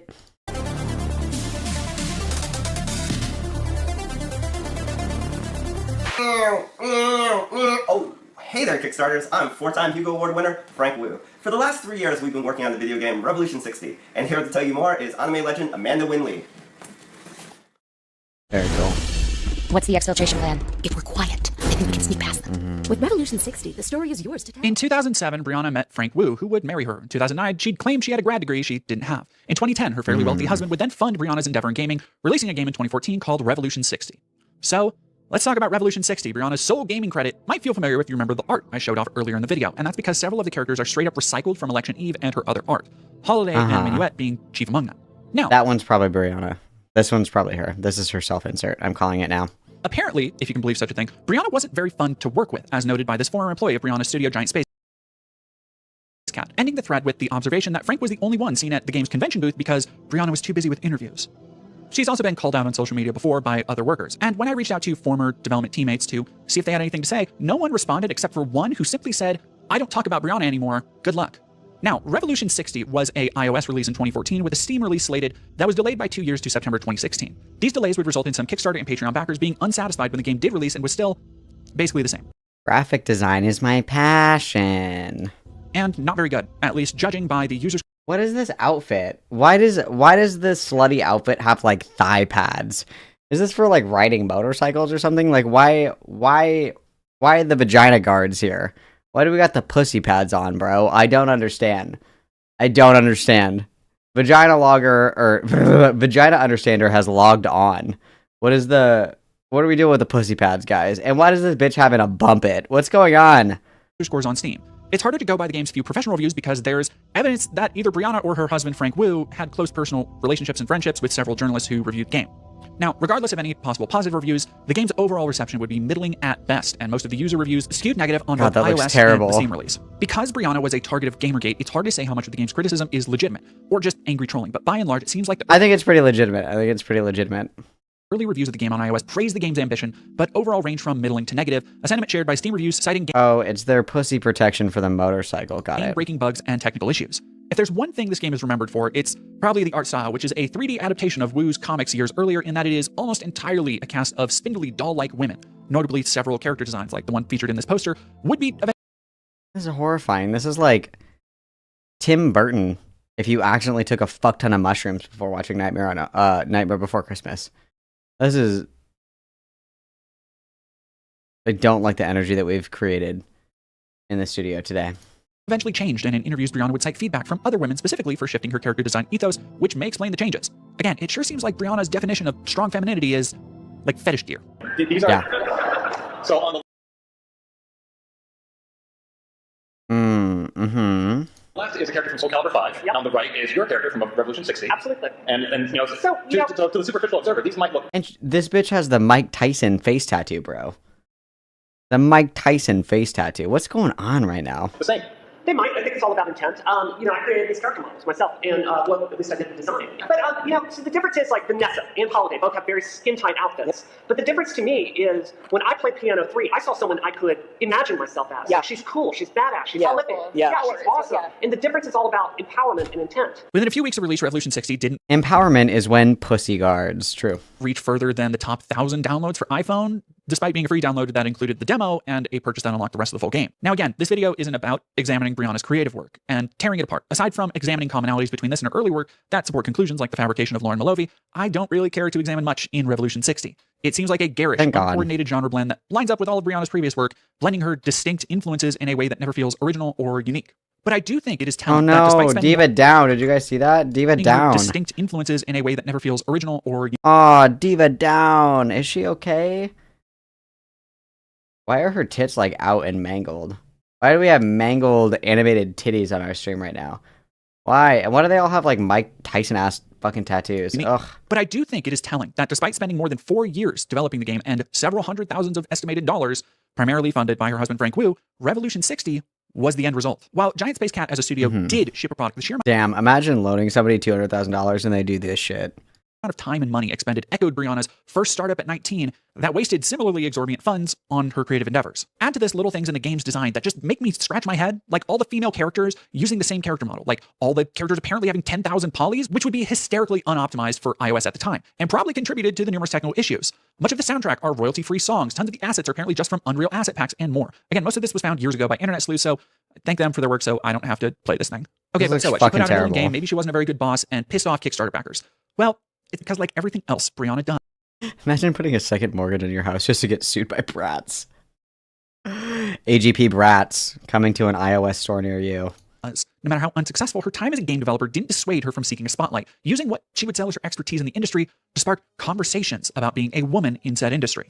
Which was the real start of Brianna Wu's story. For most people in the media sphere, the first time they heard about Wu was during Gamergate. And bear with me because there's so much random internet drama I've had to sort through with various factions, backstabs, inconsistencies, and perspectives. I've done my best to source and cite everything I say, like I always do. And having said that, I think it's safe to say Brianna Wu was the biggest opportunist on any side of Gamergate. Now, I don't have time to regurgitate the full timeline of everything and everyone associated, but for those who don't remember, Gamergate was a hate campaign leveled at Zoe Quinn and Anita Sarkeesian specifically. These two, and several others throughout the gaming industry, were Oh, where's the picture from that Law & Order episode? Law & Order Gamergate episode. Just remember, Brianna Wu says that this Law & Order SVU episode was about her. This episode was about her. They made a Law & Order SVU episode about me, she says, all the time. About me and about my life. Okay, about me and my life. This totally looks like Brianna Wu, doesn't it? This totally looks like Brianna Wu. Totally, right? That doesn't look at all like Anita Sarkeesian. Nope, not possible. Targeted for various reasons, ranging from being vocal proponents of basic feminist theory about female game characters being too sexualized in the male gaze from Anita, to Zoe's controversy around a review for their game that kicked off the whole thing. If you want a truly in-depth and incisive look at the controversy, I highly recommend my friend Savvy Writes Books video on the subject, as she goes incredibly deep through the controversy, step by step, in a way I just don't have time to do here. The broad strokes are, while some people try to focus the movement on a nebulous idea of ethics and accountability in game journalism, for many people, Gamergate consisted of several harassment campaigns that made some women in the industry feel incredibly unsafe. And that was before Brianna Wu came into the picture. This article from The Guardian lays out some key points in the Gamergate timeline, such as bomb threats in March 2014 after an appearance by Anita Sarkeesian is announced, and the August 16th, 2014 blog post that alleges Zoe Quinn slept with someone at Kotaku for a positive review. And then just seemingly out of nowhere, after months of harassment concentrated on these two women, Brianna is mentioned on October 9th. You see, it's hard to talk about how Brianna fits into the picture between Anita and Zoe because she kind of doesn't. When Zoe and Anita were getting... No, it's because she self-inserted. Like the same way that she has self-inserted into...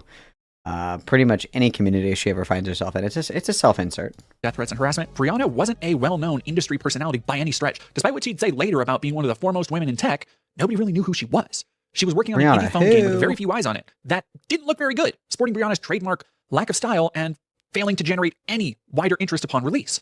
Yet, as a woman in the game industry, she took it upon herself to taunt and mock the Gamergate dorks she saw as basement-dwelling losers. In fact, she spent a lot of time and effort. She's literally just like she walked so Keffels could run, truthfully. Like, kicking the hornet's nest here really quick. It's like she wanted to be attacked so she could feign victim. Like, that's probably why she defended Keffels. She's like, I see myself in Keffels. That was more elucidating than we ever could have predicted. Effort trying to goad people into engaging with her online. I don't want to make it sound like she didn't get any harassment, by the way, but there is overwhelming evidence that Brianna continually went out of her way to poke and prod the Gamergate forums, which you can see in these tweets from October 10th, 2014. You can see from these tweets, she starts the mocking around 10:30 a.m., and by 4:30 p.m., she announces the same day that 8chan has doxed her, and proceeds to talk about fleeing her home with her husband for fear of violence, particularly pointing to threats not from 8chan, but from a Twitter account, Chatter Whiteman. 3 days later, Brianna had an interview on the front page of Cosmopolitan.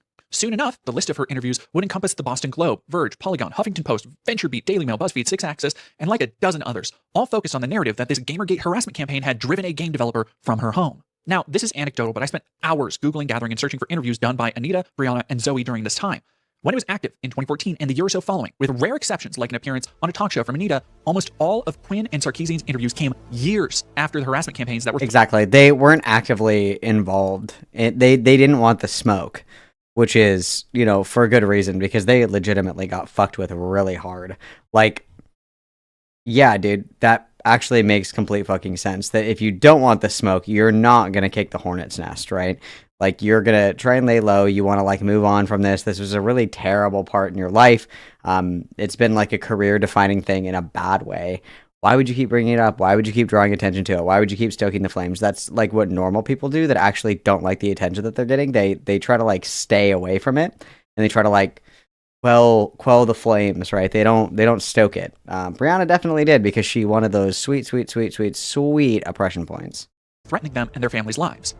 Brianna wasn't like that. For as much hate as they received and were targeted for, they very obviously wanted to try and continue living their lives, and were hesitant to be cast as some kind of ideological leaders on the front lines of Gamergate, despite not being given much of a choice. Compare, for example, Anita being quoted as saying it's frustrating to be known as a survivor of Gamergate, and then Brianna continuing to wear it as a badge of honor, to this day proudly touting her facing down the internet hordes as an achievement. I'm a former game developer, and I think most people know me from Gamergate. You know, I remember during Gamergate, you know, there was this expansionist thing that it wasn't enough to talk about the number of... Most people know me from the Battle of Stalingrad. Did you guys know me from there? Is that where you guys got to know me from? Where most people know me from is the Battle of Stalingrad. Just throwing that out there. Women we were hiring in the game industry, you know, now we had to obliterate whiteness as something that we were featuring in games. And I'm like, it's a little bit extreme, but we'll go along with it. So it was just one more step after another. True. If you play a video game today, there are 0 white people in video games. This is actually so true. Now that I think about it, in the last 10 years, I don't think I've played one video game and there was a single white person. This is very true. I'm not saying Brianna was never harassed or sent death threats, but the speed with which she not only entered the conversation, but went from nobody knowing her name to apparently needing to flee her house for fear of her life, all the while she continued speaking up, is so wildly at odds with what you see from Zoe and Anita. That's just a fact. You can take it however you want. Oh, and let's not forget the fact that she talked shit about them later in some DMs. We'll talk about that more when we get to the long list of enemies she's made. This is, however, not at all at odds with Brianna's long-observed history of needing attention and shifting her aims and approaches to get that spotlight. You guys, I'm still really hungry, but I don't have any propane in my grill, so I can't make a burger right now. I'm really fucking hungry. I don't have anything to eat. I'm crashing out. Is another fact. Anita and Zoe, for whatever you might think about them, had their entire lives derailed by Gamergate. Brianna however, suddenly got a platform, and I don't think it's a coincidence that this happened to be around the time she was still trying to get her eyes on her personal game project that floundered upon its initial iOS release. She seems to have used the opportunities afforded by the copious media appearances to not only drive home the idea that she was personally being persecuted and suffering from this movement, but also that independent and female game developers needed support, like she needed, for example, for the game that she was developing at the time, the game that nobody really cared about before she fled from her home. And the same game that would get reviews and press coverage from the same outlets that allowed Brianna to basically uncritically write whatever she wanted about Gamergate. The thing about Gamergate is, at the time, it neatly divided the industry into for or against. If you were perceived to have spoken out against harassment, you would be labeled an SJW cuck, and if you expressed any kind of apprehension about the over— That's my gender, is SJW cuck. Hang on, I'm gonna go raid the pantry really quick. Literally less than 2 minutes tops. I just want to peek. I just want to do a little peek and see what I have. I'll be right back.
Mashallah, sisters, I had pasta salad in the fridge. Mashallah. Oh, God is good, isn't he? Let's go, lesbian. Okay. Sorry. You guys are being hella patient with me. Okay. Alright, let's keep going. Overly flat criticism of people like Anita Sarkeesian, you would be easily lumped in with a bigoted hate mob doxing and attempting to ruin people's lives. When tensions run high, there's not a lot of room for nuance in these screaming matches between sides, despite the best efforts of plenty of people, and a number of commentators and internet historians have tried to approach the subject with that nuanced sense. It was the perfect environment for someone like Brianna to thrive in, where she could make whatever accusation she wanted, and when asked for proof, would simply accuse someone of being a gamergator, like she did with notable not gamer. Well, and she does this right now, too, where everybody who criticizes, like, any of her takes on Israel and shit, she's like, oh, you're a terrorist supporter. You love Hamas. You hate Jews. You're an anti-Semite. Or, you know, if somebody disagrees with her on trans shit, it's like, oh, you're trans misogynist. Like, you hate trans women. You hate trans people. Da-da-da-da-da. It's so boring. It's so lame. Like, change the station. We've heard this one for, like, fucking, like, 15 years at this point. Pick a new one. Pick a new one. Gamergator David Pakman during a kind of now infamous interview. The reason I chose to show what was going on with me was because the industry had chosen to stay silent. And it was literally a choice for me to make my life, put it in danger, and to talk about this openly in the hope that would force the industry to finally look in the mirror and address. Brianna Wu is like throwing herself, she's like throwing her entire body weight on like a grenade. It's in an empty room. She's like, I'll save you! There's no one in the room, bitch. I took all this heat. I put my life in danger for this, that, and the other thing.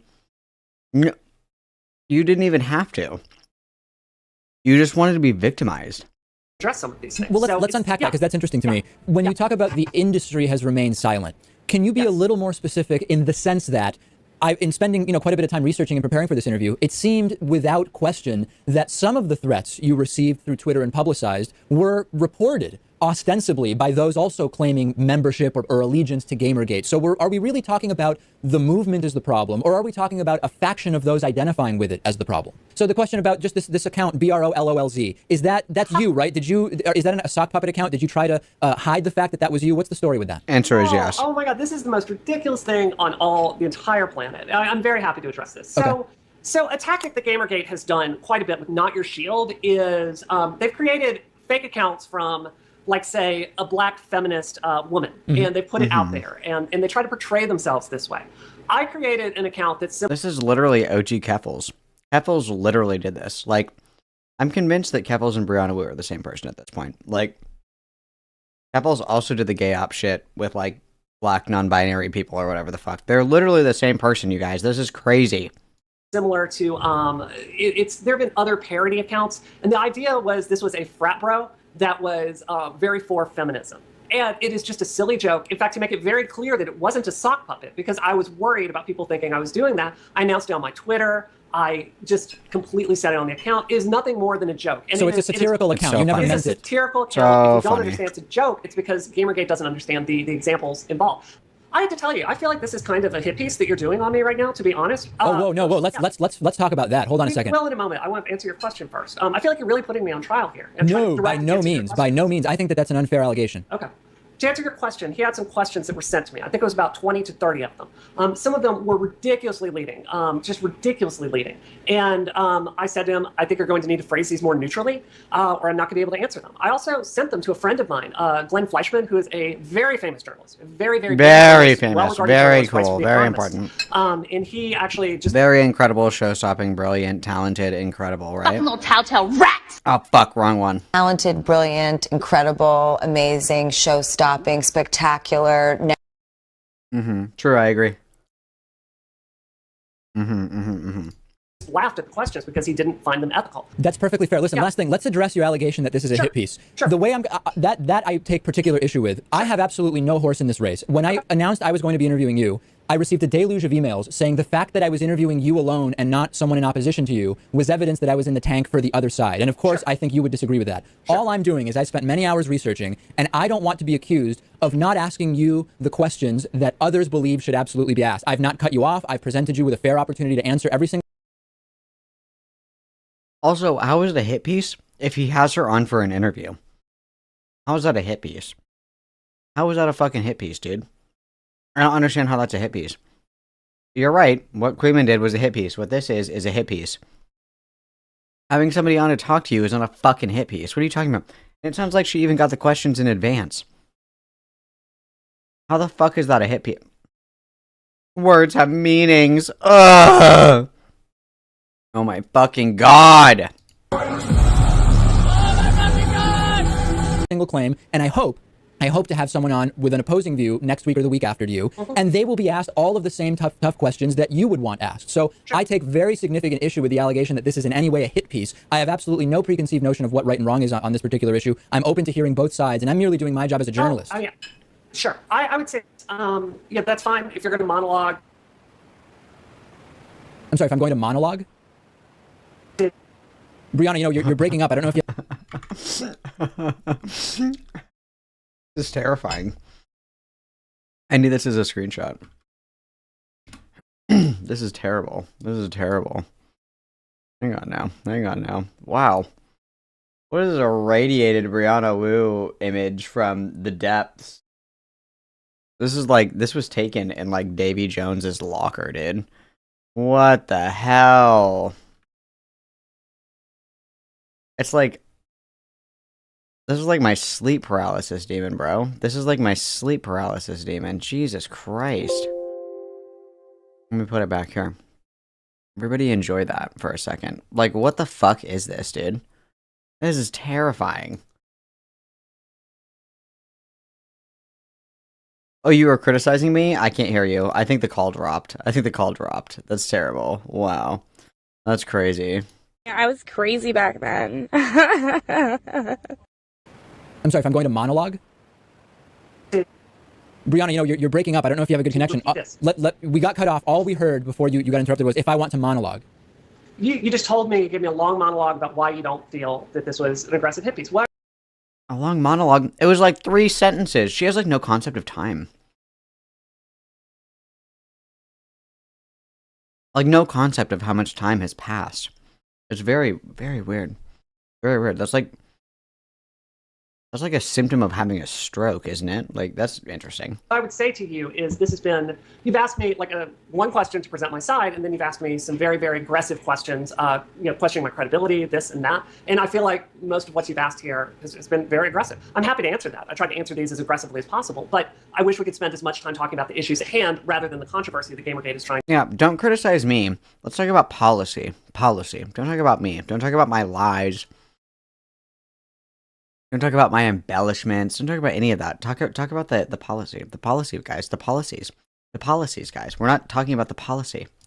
Trying to, frankly, sling mud with my reputation over. This kind of reaction from Brianna is another staple, even against Kickstarter backers and Patreon subs who would question her later. She'd simply call them Gamergate supporters or abusers. I want to say that the divides between people from that time and the obvious agendas being pursued make digging into these topics incredibly difficult, because trying to find information on Brianna Wu or any of the other targets will bring up endless piles of assholes, referring to women as subhumans and SJWs. But on the less extreme fringes, there were still plenty of people who kept tabs on the inconsistencies in Brianna's story, which isn't easy because there are so many.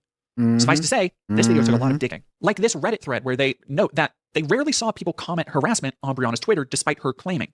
And that despite claiming to have fled her home, Brianna was very clearly doing interviews, or at least appearing to, from her home soon after having fled. But as we can see from some of these interviews, the image of someone being forced to flee from her home by Gamergate is a shocking and compelling one. That sensationalism is another aspect of Brianna's story that has remained steadfast. Yet, like her stories about college, having degrees, about being a crime reporter, doesn't really hold up to much scrutiny. For example, there are several consistency issues with the way she tells the story of her being forced to flee, most notably elements from the interviews and articles she wrote within days of the doxing being inconsistent with the way she would tell the same story months later, or some elements being seemingly missing, like the idea she had been getting harassment for months leading up to the tweets, eventually just being simplified to the tweets being the lone catalyst for the exodus. If you can feel the creeping sensation of something just being off about Brianna's story, don't worry, plenty of other people noticed, because even back then she's a fucking liar. Debate harassment towards herself personally. Like this infamous post from her Steam forum account where she refers to herself in third person as a notable feminist and is very clearly trying to goad people into talking shit about her. Notable feminist, by the way, doing some real heavy lifting here. While thread posts and some articles did show Brianna's interest in progressive feminism and women's rights and representation issues, she wasn't particularly notable at this time for being a feminist, any more than she was notable ever for being an artist or a journalist. What am I saying? She still sells herself as all of these things, no matter how much she actually knows about any of this. I'm surprised at this point she doesn't call herself a chef because she made a TV dinner once and didn't burn the brownie. She likes to, let's say, stretch the truth. Wrong. She's a chef because she makes meals that she gets prepackaged from HelloFresh. Okay, nice try. Keep up, Dead Domain. You're losing some points here. Everybody knows that Brianna Wu makes her little HelloFresh dinners all the fucking time. That makes her a chef. Okay, she would be the first to die in the menu, and you know that guy would be jumping for joy to be the first one to go. Ugh. That wasn't obvious by now. For example, like how she would depict threats against her life, even when the same threats had long been revealed to be jokes. After an obvious online troll, Jace Connors went on several tirades trying to challenge Brianna to a street race, Brianna continued to claim he was threatening her life. It later be revealed that Jace was merely a troll character being played by comedian Jan Rankowski as an elaborate absurdist bit. I'm not saying it's a good bit. This all seemed very... Someone tells a joke. Is this a death threat? No, dude, she's not sponsored by shit. She's radioactive. You can't even get sponsored by, like, fucking Xanax. It's insane. Very stupid.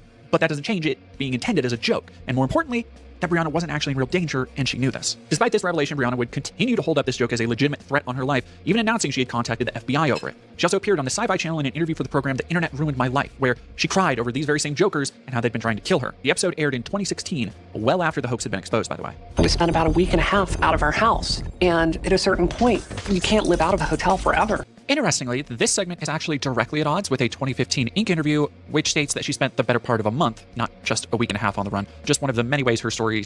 On the run. She was on the run, you guys.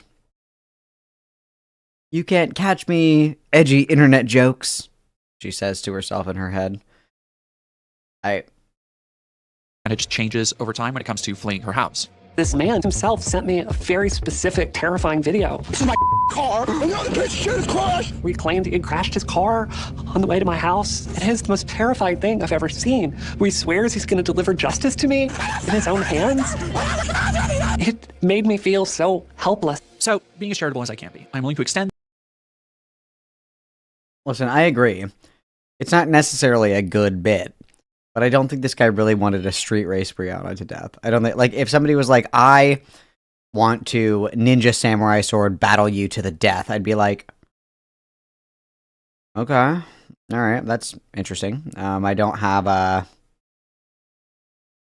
samurai sword, but I guess I can work on that, I suppose. Like, I'm gonna street race you to death. Guards! Witch! Okay. And the graceful idea that Brianna might have misspoken or been rattled by the harassment and doxing. People get details mixed up, it happens. But as the inconsistencies between Brianna's stories and other evidence mounts, it gets a lot harder to be so charitable. And it's truly regrettable that nobody was willing. Cy Scribbles is making attempts on my life in chat right now. You guys are just gonna let this happen. Look at this. Look at this death threat right here. Oh my god. I'm gonna be killed. Or likely able to question her stories for fear of being aligned with a verifiable hate movement of antisocial weirdos like Gamergate. Because Brianna Wu's long history of having a persecution complex, which again we've seen in her college days and forums, truly came to the forefront in these months. The result is that now most of the journalism, using the term very loosely here, is from outlets like fucking Breitbart. But they are reporting on verifiable sources, so I have to rely on them for this nightmare. Meanwhile, many more progressive-leaning outfits were outright just okay having Brianna Wu just completely structure and create her own narratives with very little oversight, giving full control to her to ostensibly weave whatever narrative she wanted to. And being that a lot of coverage of Gamergate wasn't from people actually inside the game industry, but mainstream publications looking to cover the sensationalism behind stories like women game devs forced to leave their house, there wasn't a lot of oversight or curtailing for Brianna's narratives. From a Jezebel article about harassment received from women in media where Brianna was interviewed, quote, I had someone last week that made a video talking about how they're going to murder me, Wu added. It's not just I'm going to kill Brianna, it's like a multi-minute rant about why they want to murder me, how, their face is visible, I have their name and testimony from the people who know them, and how unbalanced they are. This person lives 15 minutes from my house. Wu called the police, which she's had to do numerous times since Gamergate blew up. To her amazement, even this particular threat hasn't resulted in an arrest. This is what I want to emphasize to you. As much as you can have something going for you with death threats, I do, she said. I have a very high profile case. There's so much media attention. I have the ear of the police. They have every reason to want to solve this crime, but at the same time, nothing has happened, even giving them The last thing that you would want in this situation would be more attention, no? Like, you're already confirming that all their information is correct. You're already confirming that you're, like, scared shitless, which is the reaction that they want. Like, it's so self-victimizing. I don't get it at all. as much information as I have. This article was published January 29th, 2015. In May, just a few months after that article she wrote was published, she had an interview with the Mary Sue where she blamed law enforcement for not acting after receiving a death threat.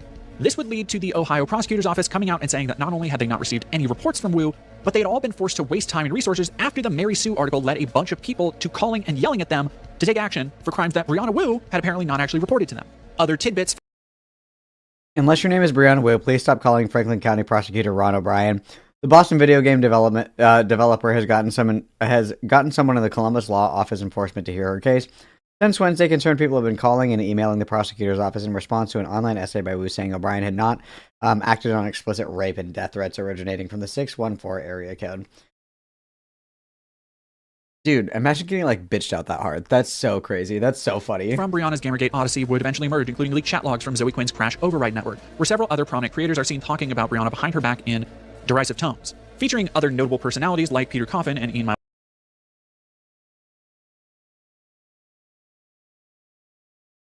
Hang on, let me get a sip. Hang on here.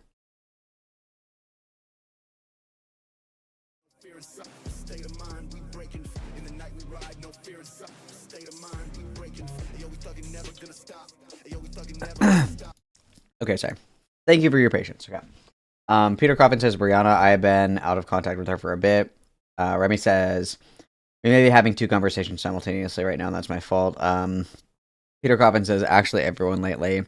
Alex Lifshiz says she's in a really sensitive place from all the insanity and acts pretty entirely on impulse with no thought for appearance, consequences, or tactic. Okay. Talking about Brianna behind her back in... Who is this Yoda? I feel for her, but reliable she is not. Okay, Yoda, calm down. Derisive tones, featuring other notable personalities like Peter... Ian Chong! Yeah, she said and done very damaging things to her own cause. We have to be tactical about this. Alex says, yeah, she's totally noted both feminism and crisis management. Remy said she might still be trapped inside the mad minute and try to make sense of everything. Remy says she was ambushed as well. That tends to unbalance you at first.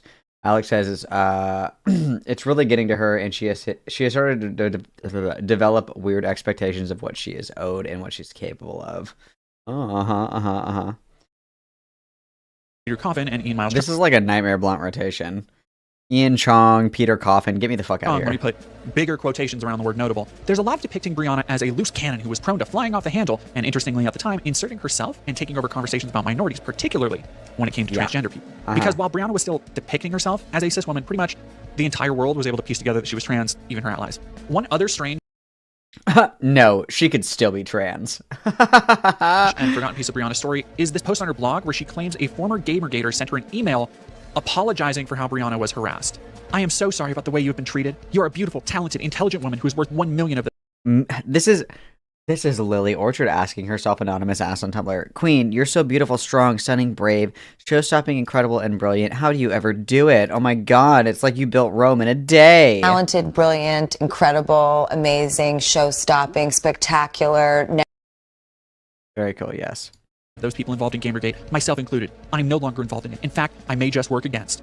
I know, though, it is time for me to stand down from my pedestal and listen to women, to let them steer culture and not resist the betterment and I am now a beta cuck to women and feminism. Thank you, Brianna, for showing me the light. Very cool, very balance cool. they will bring. End quote. Before you ask, this is not the only time Brianna would proudly assert that some unverifiable source just completely agrees with her positions with fawning adulation. This is something that she still does today. From a source I would speak to later, she also does this with The president actually agrees with me, you guys. I can't share DMs, obviously, because I can't share the president's personal, but he agrees with me. President does agree with me, just so you know. Modern political sources, saying she has meetings, for example, with high-level Democrats, which she does on social media without usually mentioning specifically who. From an anonymous source. For what?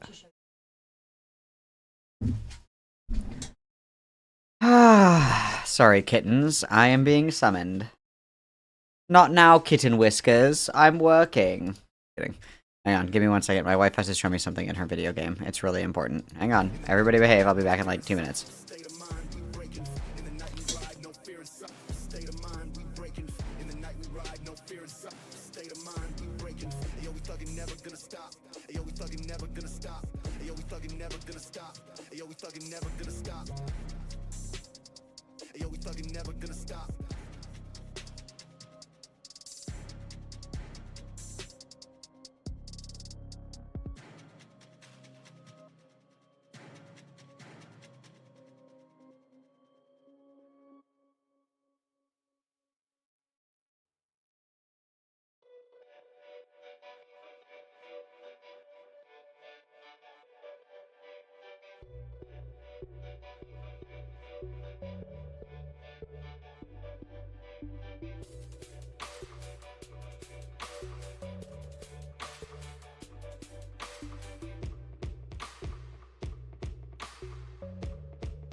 Sorry, my wife had to show me that in Stray, the cat can scratch the DJ spinner thing, so like, oh. Very important shit, very important shit. Not now, Kitten Whisk. Yeah, she's playing Stray. She's playing Stray. Okay, sorry guys, let's back up a second. Source who high-level Democrats, which she does on social media without usually mentioning specifically who. From an anonymous source who worked with Brianna. Quote, she never gave me any specifics about the things that she did. I think in part because she knew that I would ask some questions you might not know to ask if you haven't done that kind of work before. So she was always very vague. She was like, I look at polls, I coordinate with other organizations. I just got so tired of hearing her claiming, I look at polls and I'm constantly talking to high-level Democratic officials and I have meetings. And it's like, where is the evidence of any of that? And sorry, guys, I have to go and consult with the Secretary of Defense. I'll be back shortly. It's really important. I have some really important people that I have to talk to. I'll be right back. Well, so is she just lying? Or just coincidentally talks to more unverifiable people than anybody else on the planet? And lest we forget, by this point she had fabricated Lauren Malovey and would in these years do the same thing again with Natalie O'Brien. It's very true. I was like, I have a PlayStation. I can play Last of Us now. No, I can't. Don't go anywhere. We'll talk about Natalie in a second. You might ask, why would someone go through all this? And the only answer I can offer is because it turned Brianna Wu from somebody nobody knew about, working on a game that frankly didn't look that good, to someone that needed your support and the support of gaming outlets when that game came out. Again, in sharp contrast to Zoe and Anita, Brianna continued to insert herself into all kinds of online drama, drumming up conflict with Total Biscuit, causing a row over an article about how Samus from the Metroid series is actually trans, and plenty of other small one-off online scuffles that I don't really care about reiterating when the point is she very obviously just relished the spotlight. And with that spotlight, especially after fleeing her home, she soon garnered the scrutiny of online communities like Kiwi Farms. As you might expect for a woman in tech, depicting herself as a brave fighter against vitriolic online harassers who had been covered by dozens of outlets by this point, Brianna's Patreon popped off quite a bit, especially considering one of the main selling points for Patreon was depicted as that money going towards someone at her game company, Giant Space Cat, being hired to specifically deal with harassment. Like the death threats she had cited from people who had... Dude, I fucking hate Fallout 76. I can't. Publicly admitted to be hoaxes. Let's not put that aside for now. Again, I'm not saying Brianna never got harassed or doxxed. I am stating a fact. She had a history of embellishing the danger she was in. Again, think back to the saga of leaving her house. Then on March 9th, 2015, an anonymous Medium post speculated that instead of using part of the Patreon money to pay the aforementioned Twitter harassment specialist, Natalie O'Brien, the Medium post instead posited the theory that Natalie didn't actually exist. Brianna had made her up and simply pocketed the money. Already? Well, yeah, I mean, there's murmurs that she also has been using money from Rebellion PAC in order to fund her extravagant lifestyle. But it's important to remember as well that Frank is also loaded. Frank is loaded, so that's part of it. Her family is very rich as well. So all these things are possible, but it's like she wants all of the clout for being successful, but is one of the most unimpressive and unsuccessful people. Because it's like you have to put in work. You can't just like start a business and then just do PR for the business. You actually have to work. You actually have to do the job. You know what I mean? It's just very embarrassing. Honestly, I couldn't imagine this level of shame. Like, you just want the publicity off of making like a really popular game, but you don't put in the work to make a popular game. The game is dog shit. But then you act like it was so much better, you know, than all this other shit or whatever. It's the same thing with Dollcast. Oh, I'm putting in a lot of work to make this wonderful podcast where normal trans people talk about normal trans shit all the time. You didn't put in any fucking work. That's half the problem. That's why it's not successful. That's why you will never be successful. Is there has to be a work paired with ambition. And we have ambition, delusional levels of ambition, but we're not willing to put in the work. And that will forever be our downfall. Forever be our downfall.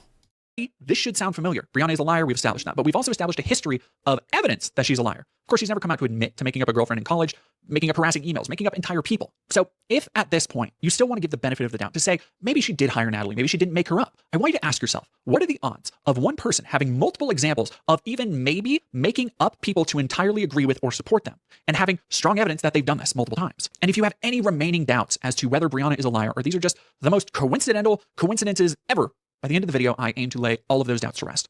From the Medium post, quote, I initially became suspicious when having a conversation with a local friend involved in IT who had previously a business dealing with Brianna. When I mentioned that I donated to her Patreon, he suggested that I do a little more digging on the veracity of her claims. In doing so, I noticed several claims that seemed dubious. The one that concerned me most is of Natalie O'Brien because it is a purely financial matter and does not involve subjective ideas about politics or social justice.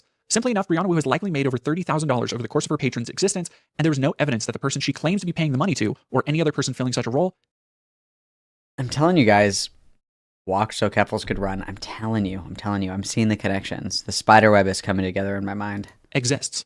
In reaching out to fellow Bostonians in the gaming and coding community, I've not found a single person who knows a Natalie O'Brien. Further, in reaching out to people who have supposedly worked at Giant Space Cat Games with Natalie O'Brien, the only response I got from someone who had never heard of Natalie O'Brien or a pregnant employee at Giant Space Cat at all. When I contacted other members of the Giant Space Cat and Brianna Wu's professional circle, I was met with ignored emails and immediate blocks on Twitter. The lack of an answer is even more damning than simply hearing that the employees had never heard of Natalie O'Brien. It's one thing to not be aware of someone you work with, but it seems like an incredible overreaction to, instead of simply saying if you don't know the person or not, circle your wagons and refuse to speak on the subject. The only person in Brianna's social or professional circle who's been willing to speak publicly on the subject of Natalie O'Brien is former contract employee Emma Clarkson, and she also doubts Natalie's existence. Now, Brianna did respond, and after a few... That's crazy, dude. Everybody's like, yeah, I don't know her. That's so crazy. That's like another level of shit, bro. We're just making up employees now that need money. My employee's mom just died, guys. My employee for the big business that I run, you know, like the really big one that's really important. It does contract work for the government that I can't talk about, obviously, but talk to a lot of people about that all the time. One of my employees needs surgery for a heart transplant. Go ahead and donate directly to me, and I'll make sure they get the money, okay? Just donate to me. I'll make sure they get the money, okay? No comment beyond that.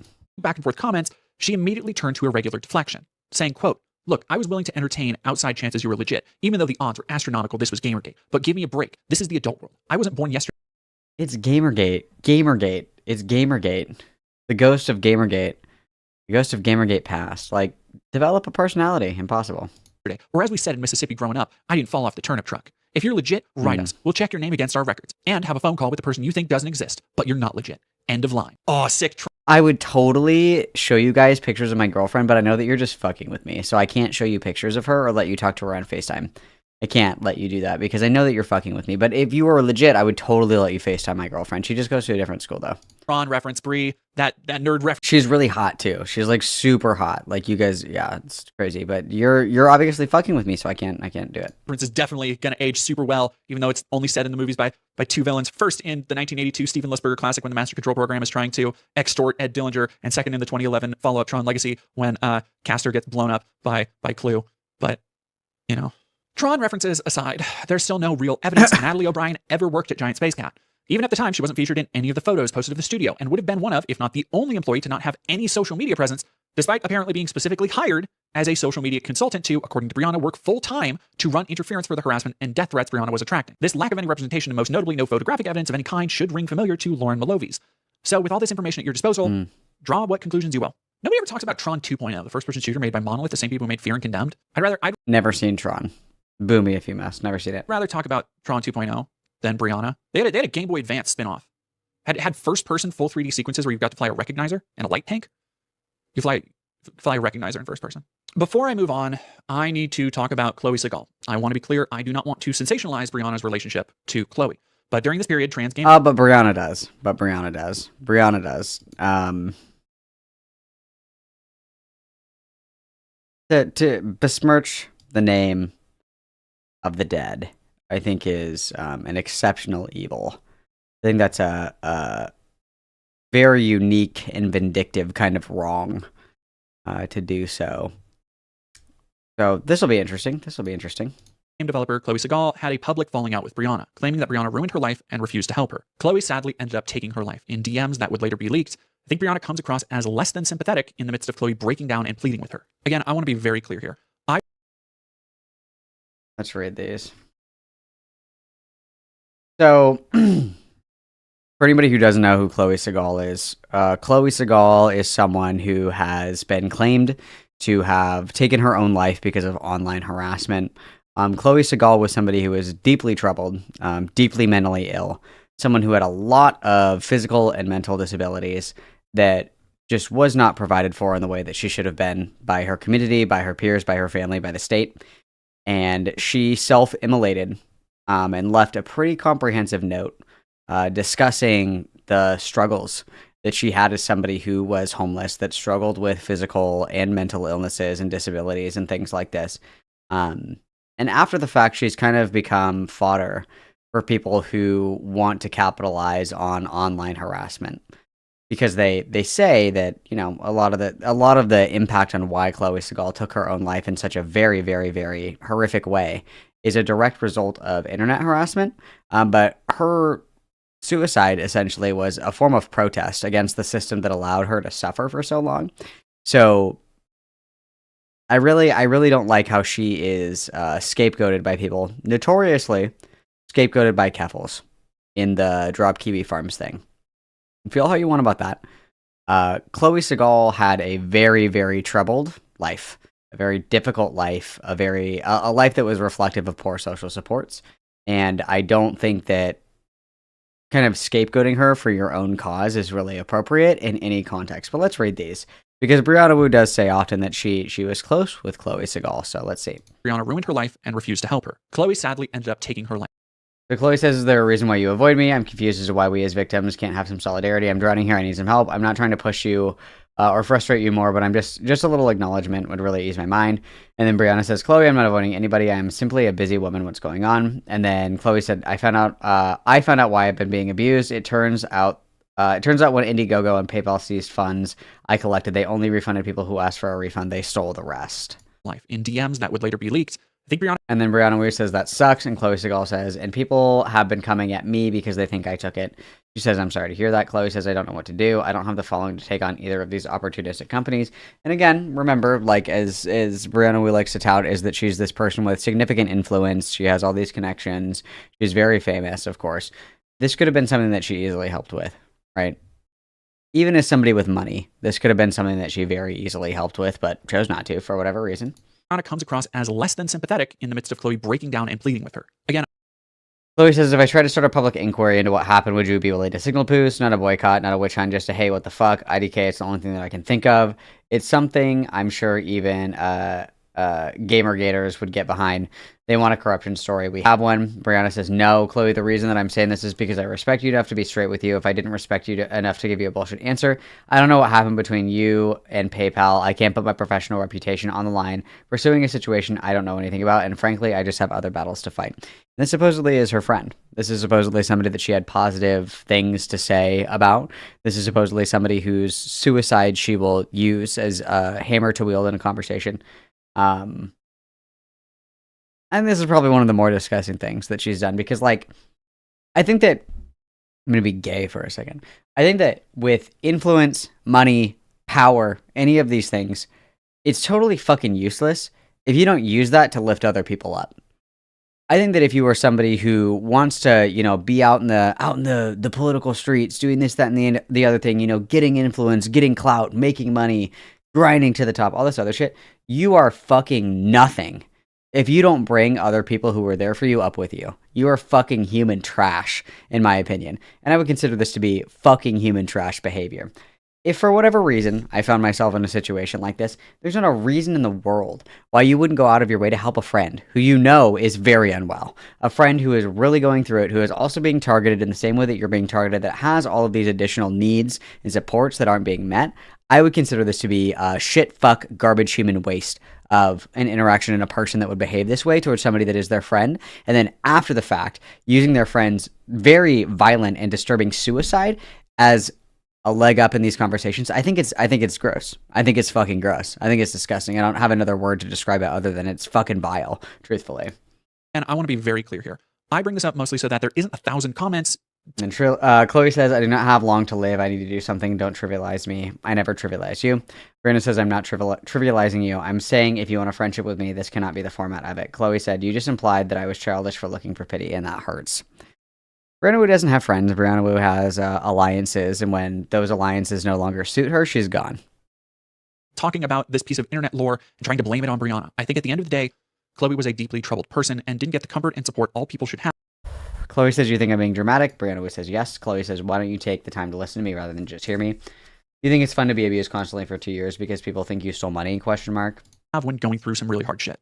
And when people feel helpless and like there's nowhere else to turn, sometimes it can end very badly. And Chloe says, you've been nothing but nice behind the scenes. Quote, Brianna says, I came in from a date night. Chloe said, but never in public. Brianna says, you DM me and I've been talking to you for 15 minutes, LOL. I also won't pretend to know what it's like to have someone you know do that.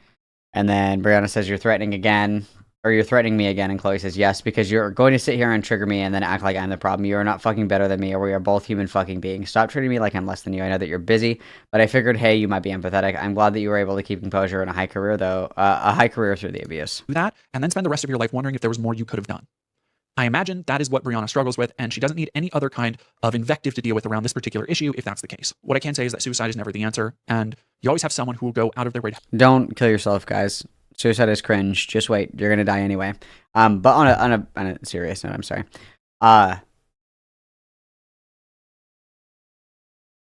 I couldn't imagine the guilt being in this situation and knowing that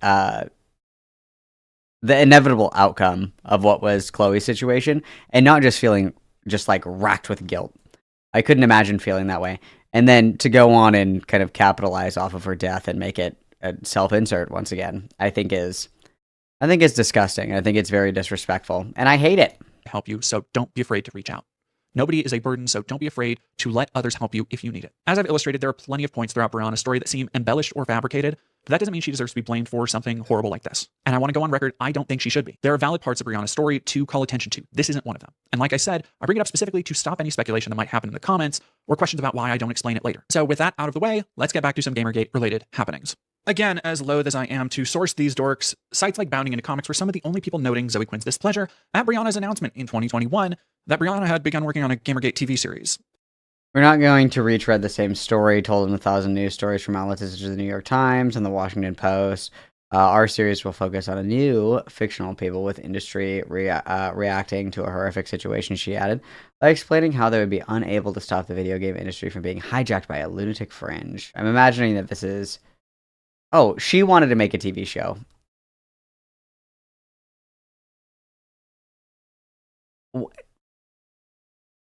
Dude!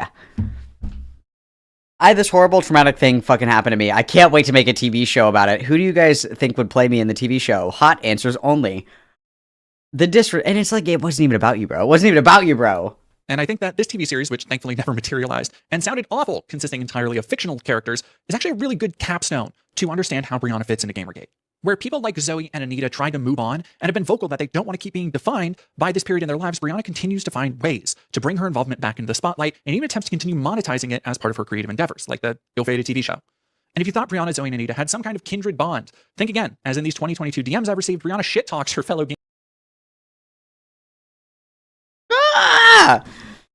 Everyone involved is traumatized, and to be really honest, both Zoe and Anita were both really shitty to me. I haven't talked to them in years. Damn, I'm not surprised. Trans people always get the brunt of things.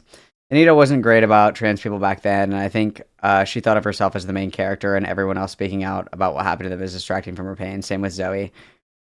It was literally about them, bro. They were like the faces of Gamergate. Yeah, it was about the... I am uncomfortable when we're not about me. Okay. Gamergate targets, accusing them of being bad about trans people and trying to hog the spotlight, which is ironic, considering all Brianna did to be defined by Gamergate. But still, she didn't want to just be defined by Gamergate, as she writes in the self-aggrandizing 2015 article in The Guardian. Quote, I was at a bar a few weeks ago having drinks with a well-known journalist. Do you think my career is going to be defined by Gamergate? I asked him worriedly. He looked me dead in the eye and said, I think it depends on if you can pivot. At some point, you need to use your raised profile to move on to new things. Yeah. I agree. That means not bringing it up in every single fucking conversation you have. Normally, if there's something in my life that I want to like move past from or like not perseverate on or separate myself from or distance myself from, you know, like maybe I made a mistake or, you know, maybe there was something that I was into that I'm not really that into anymore. Let's just say I want to grow and change. That requires me to not talk about it all the fucking time. I'm taking that advice and pivoting. I'm sure the misogynist fringe of Gamergate will continue to make our lives hell in any way they can. They'll continue to threaten me and other women, intimidate and bully us, but at a certain point, we just have to get back to work. Besides, we make games, they make get back to work, guys. Who back to work. Indeed, so let's see what Brianna would pivot to next. Back to work. I'll give you a hint. It wasn't making more video games.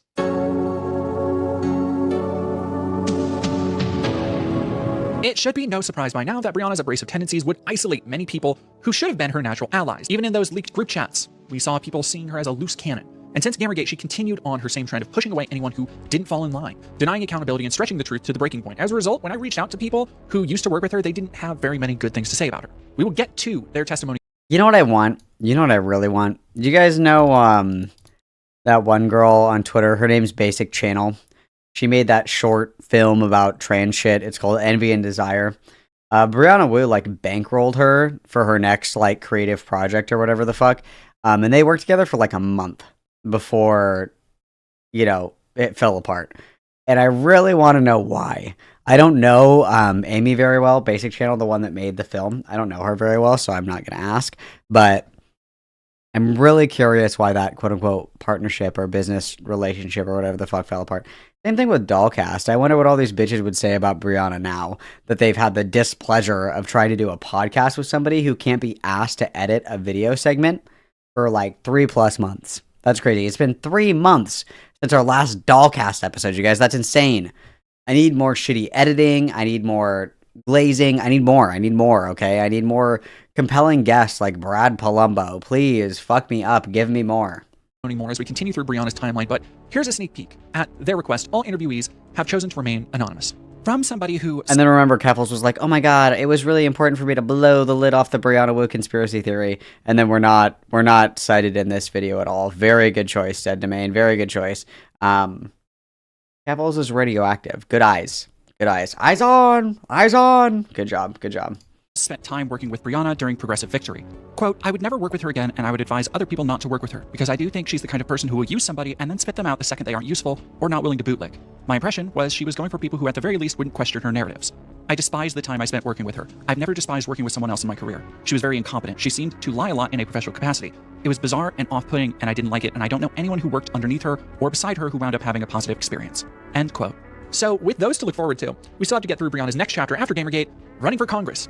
Twice. Technically. Brianna's political both failed. Ambitions came on a wave of progressive sentiment that emerged after Trump's 2016 electoral win. And by several interviews, she seems to have aligned more with what she would eventually call the radical leftists. I want to call quick attention to this early interview Brianna did in 2017, where when asked about her roadmap other people should follow for getting involved in politics, she advocates running it like one of her startups. We remember her startups, right? Isn't that like what Trump says, where he's like, you got to run the country like a business?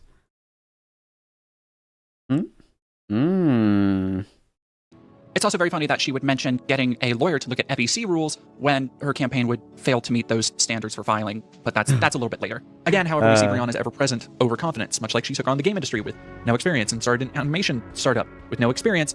She pursued a congressional run with no actual political experience, even as a commentator.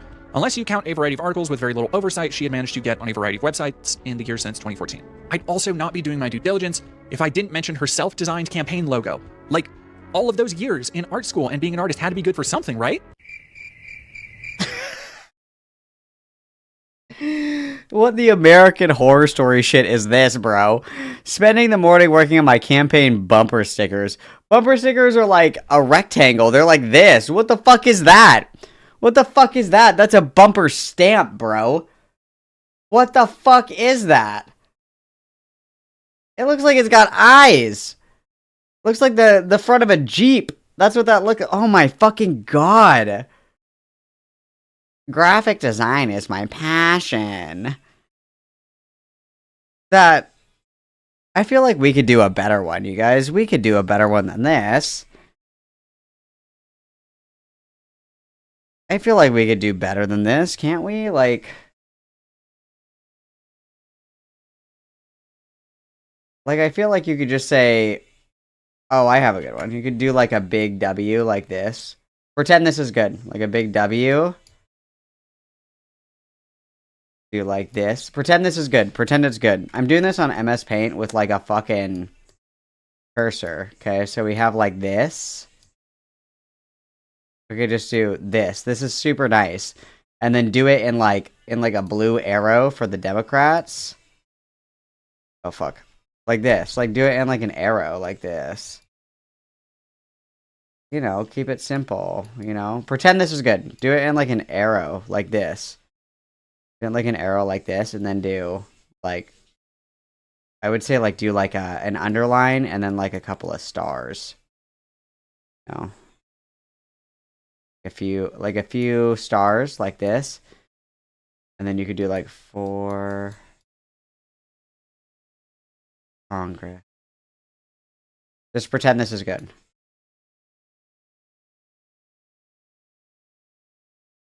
Fuck, I can't do this with a mouse. Like, that's nice. I think that this is much better. Like, this is like a bumper sticker. This is a bumper sticker. Yeah, however many stars were the number of our congressional... Yeah, there you go. So then we have like the stars. We have it clean. We have it crisp. Who is this Calvin Garrar? Who is he? Oh, thank you, Ember Rose. Everybody witness. Very important. Write that down. Merch, please. I don't know if I have any images that are reflective of that. I don't know if I have any images. I'll think about that. I'll think about that. I'll think about that. Oh, the GTA Wanted stars. Ooh, that's a good one. You know what? Hang on. We're going to take a little detour here. We're going to take a little detour here. Hang on now. We're going to take a little detour here.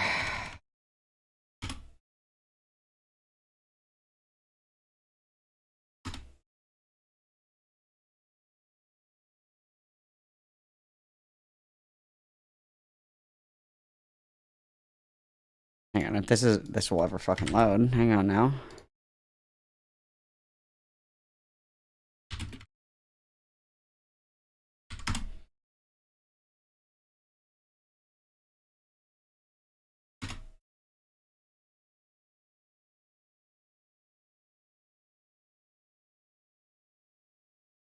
All right, are you guys ready? We're gonna do this so much better, and I'm gonna do this in like 5 fucking seconds. Are you ready?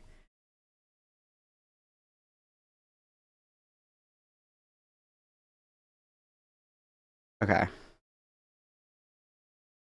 Okay, here we go. Ready? We're gonna do this really quick. This is gonna be super easy. Super easy. Hang on now.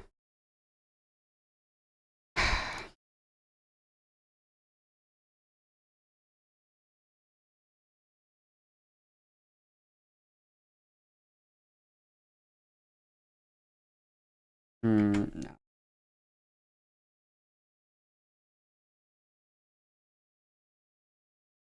Keep it like that. We want it. Oh, good. Where's my dropper? Okay, I want my dropper. Let's get my letter brush. Or less.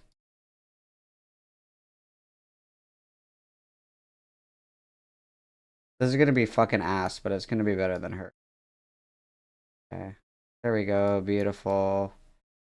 Wow. Great. Looks like shit, but also looks great, doesn't it? There we go. Perfect. There we go, guys. That looks great. Okay. All right. Then we're going to put our stars on here. Okay. We're going to put our stars on here. We're going to put our stars here. Go like less. This. Go back to our arrow. We're going to do a line. Do like this big. We want it to be black. That. Go. Ooh. That. Like that. Right to the edge of the arrow. And then we're going to go here. We're going to get this. We're going to turn off our 3D style view. And we're going to go black again. And we're going to say, I don't like that one. What about this one? Now, what about this one? That's great. Okay, go this. Perfect. We're going to take this. We're going to this. Perfect. Just like that. And then we're going to do our Grand Theft Auto font here, and we're going to do it in red, and we're going to do F. O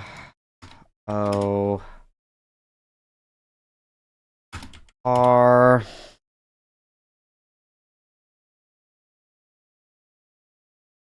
R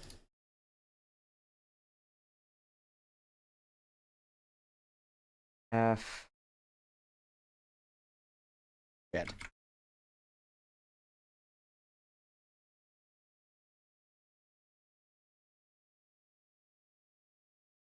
There, look at that. And then we're going to put Congress in it, right next to it in the Grand Theft Auto font, and it's going to look.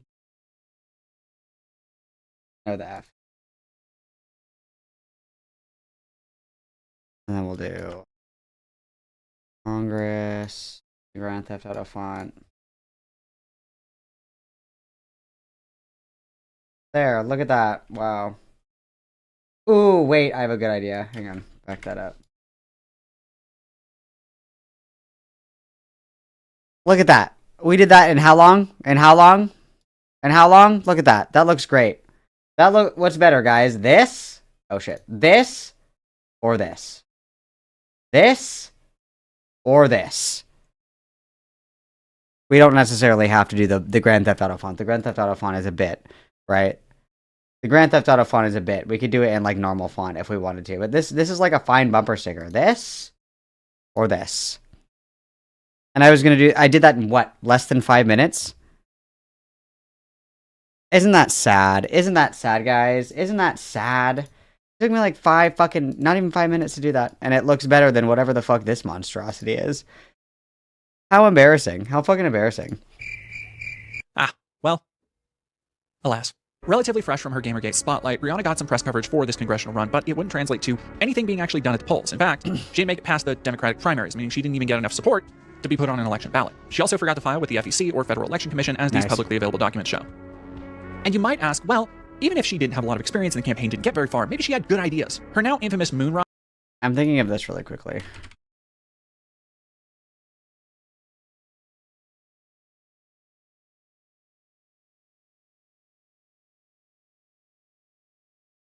You guys know this meme? This one right here?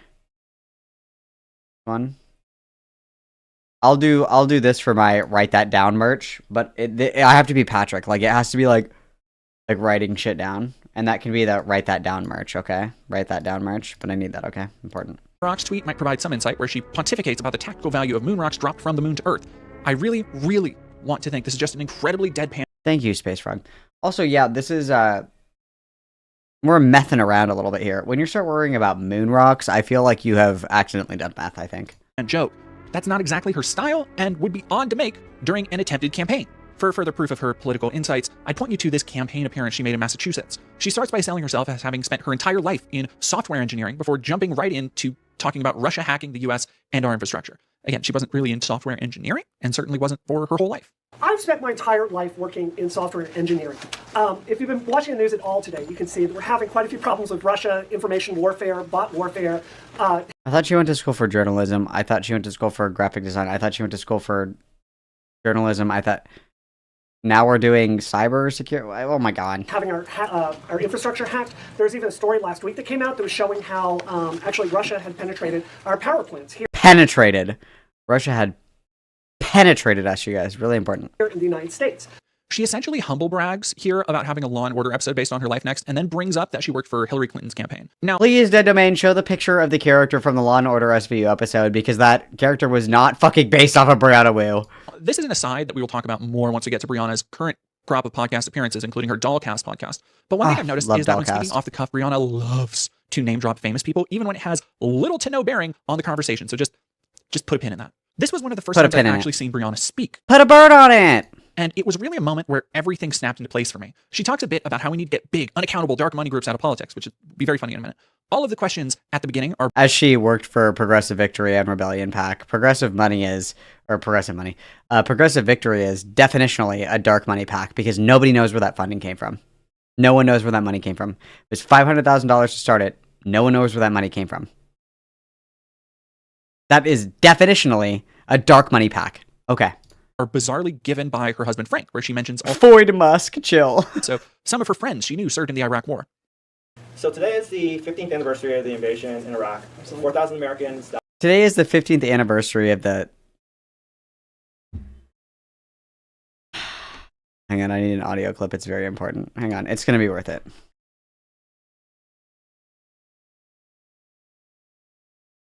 It's going to be very worth it. Hang on. You guys are going to love this one.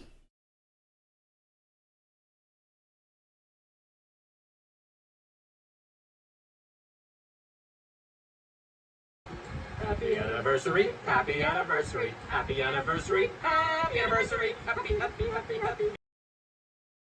Died, 100,000 Iraqis, maybe more, died. I know that you knew people that had served over there, many of whom had sacrificed a lot. What's your thoughts? So I think more than anything else has happened in my lifetime. The Iraq War is really what defined me as a person. Silence, Frank. And I'm going to tear up here because I was going to say something really fucked up. I'm not going to say it. I'm going to keep it to myself. That was bad. That was an inside thought. That one's staying with me. I had people I deeply cared about that gave their lives in that war. It was no, I'm going to say it, dude. This David and Goliath remix looks sick, doesn't it? This remake looks so good, guys. I can't wait for it to hit theaters. 15 years ago today that we invaded Iraq. Were these people real?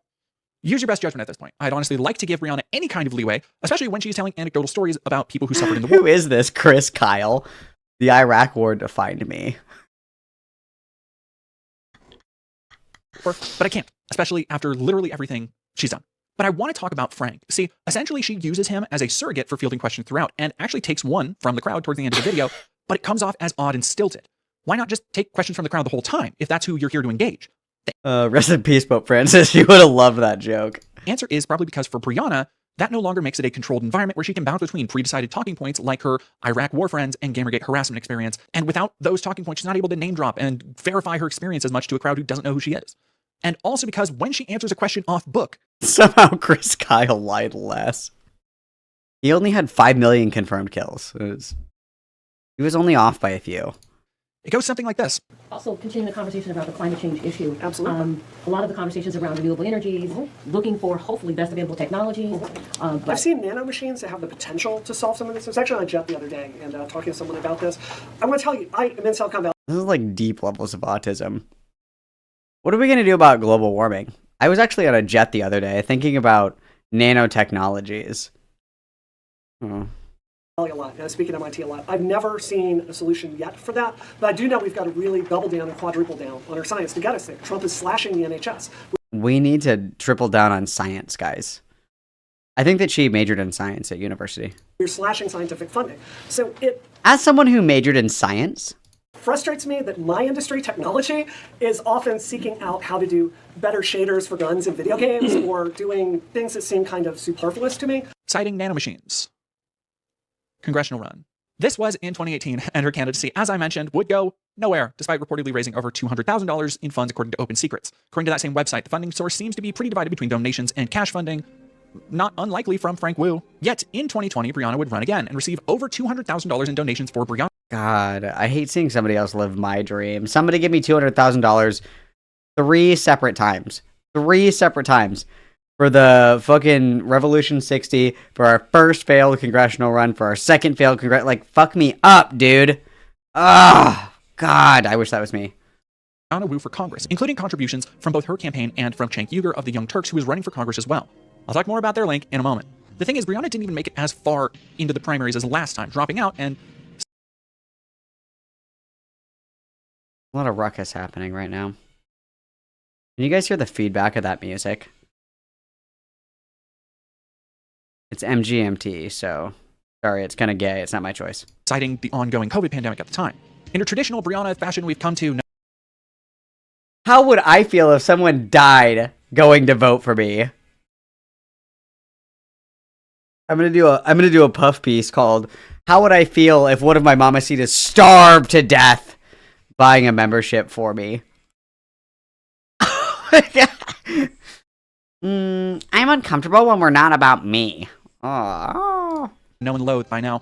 In a Medium post that signaled the end of her so far final political race, she went on to detail a very likely fictionalized, though still sensationalized story that's... Let's do a little bit of a dramatic reading here. I kept thinking about the elderly woman who dug around in her purse for $15. She keeps me up at night. Like the ghost of Christmas past. Would I be responsible if she died? I didn't know it at the time, but it would be one of my last days of in-person campaigning before coronavirus shut Massachusetts down. A friend of mine had just flown back from a work trip overseas and was wearing a cloth mask to protect others. It seemed unusual, but soon it wouldn't be. I gave the fiery stump speech that I can quote in my sleep, and then I walked towards the door, preparing to give it another 5 times that day. What in the Wattpad is this, dude? Similarly to her story years earlier, would just so happen to perfectly represent a moment in her life and culture as a whole that she can illustrate to make a point. Think back to that story about seeing the little girl on her motorcycle.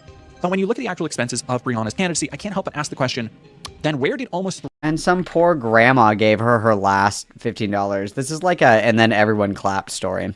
And then the older woman walked up to me and sparked a conversation, quote, "I want to see a woman serving in the seat while I'm still alive," she told me.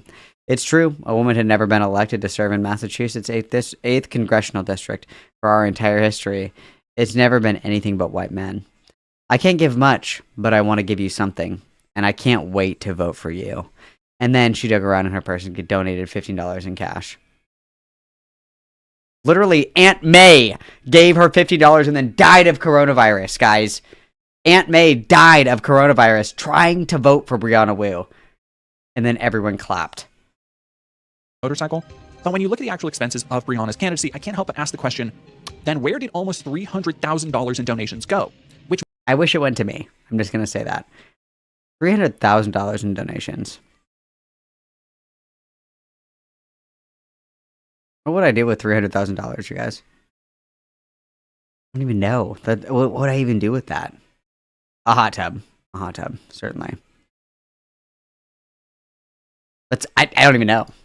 Go to Tomorrowland? I would go to Tomorrowland. I would do that.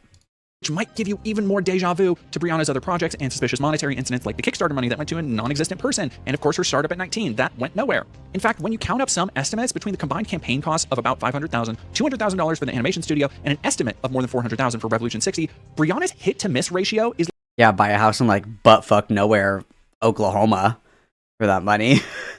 Like over $1 million in expenses across her career with almost nothing. Do I look like I belong in Oklahoma, you guys? Does it look like I would last very long in Oklahoma? Come on, be real. To show for it, let alone revenue to reflect the expenditures. Now, thankfully, much of what's been spent by the 2020 Woo campaign is publicly available on the FEC website. There are a handful of odd expenditures that might raise eyebrows, like the contributions giving Frank Woo almost $900 for travel expenses. Two other big payees, the Insurrection Inc. and Casale Keller Consulting, were paid in the several thousands and are consulting firms that purport to be against big money in Washington. So, I guess that's not big money by Washington standards. Many of the expenses are innocuous, like Stamps.com and payments to Squarespace. But then they show several expenditures from the campaign to both Brianna Wu herself and Rebellion PAC, a political action group started by Wu and Cenk Uygur of the Young Turks. Rebellion... I don't think you're allowed to do that. I don't know a lot about this shit, but I feel like if you're getting donations, you're not paying yourself a salary, right? Like if you're running, you're not like paying yourself out of your donations and your constituency. You're not like giving yourself a salary, right? I don't think you can do that. I think. PAC described itself as, quote, a clean PAC fighting for... I literally own a Carhartt jacket. I'm already halfway there. Progressive working class values across the country. Rebellion PAC is electing leaders who fight for working class values and against wealth inequality. We are a hybrid PAC committed to electing leaders at the federal, state, and local level. We unapologetically stand for civil rights, gender equality, and LGBT rights. Welcome to a stronger America. Welcome to the rebellion. Notably, this rebellion has now metastasized into a politically adrift money fund attached to Cenk, who has taken a broadly centrist turn and even appeared at a Turning Point USA event earlier this year. And Brianna, who... And even by Cenk standards, Brianna is pretty right-wing comparatively. Like, a lot of people would still consider Cenk to be pretty far left. Everybody draws these lines in different places. Don't fucking crucify me. Don't crawl up my ass about it. Like, all things considered, he's pretty far left-leaning, all things considered. At least in the context of American politics. But, like, Brianna Wu just lost her fucking job at Rebellion PAC this week. Because she's too right-leaning. Stark contract with previous advocation against political PACs and dark money, now spends her days ranting about how trans people need to cut community with non-binary people, or really just any trans person she doesn't think meets her weird, arbitrary definitions. Don't worry, we're getting... Oh, DZ, yeah, okay. I mean, I don't know if there's... I guess I can try and skip it. No, hold on, it's been a long journey, I know. But that brings us to Brianna's actions since 2020, which have been the Rebellion PAC with Cenk and a stint at another political action group, Progressive Victory, and that's about it. Brianna was at the Progressive Victory PAC from roughly December 2023 to 2024, apparently working alongside Destiny and Vosh. And Progressive Victory, again, is definitionally dark money in politics, because it started with an anonymous donation of $500,000. And Brianna Wu took on this project essentially to buy friends online. That money went into WIC TV's debate panels. That money went to Xander Hall. That money went to Lonerbox. That money went to Counterpoints. That is where all of this money went. Was to all these fucking spineless leeches. All these fucking sellouts so Brianna Wu could play internet BFF. Isn't that fucking insane? Isn't that crazy? And then not even a couple of years ago, she was really concerned about dark money in politics. This is dark money. That's what this is. Definitionally, this is dark money in politics. Kilo actually did a really good video on Progressive Victory.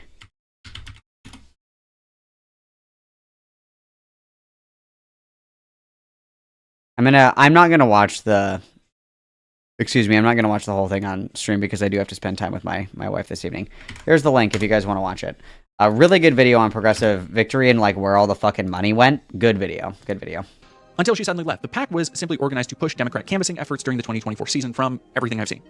Interestingly, in some group chats I've been provided with, she still shit talks people like Destiny in private, at least she did in 2022, where she described hate watching his content, called him a narcissist, and she'd also go on to privately praise his Twitter account being suspended, saying, "Rip Bozo."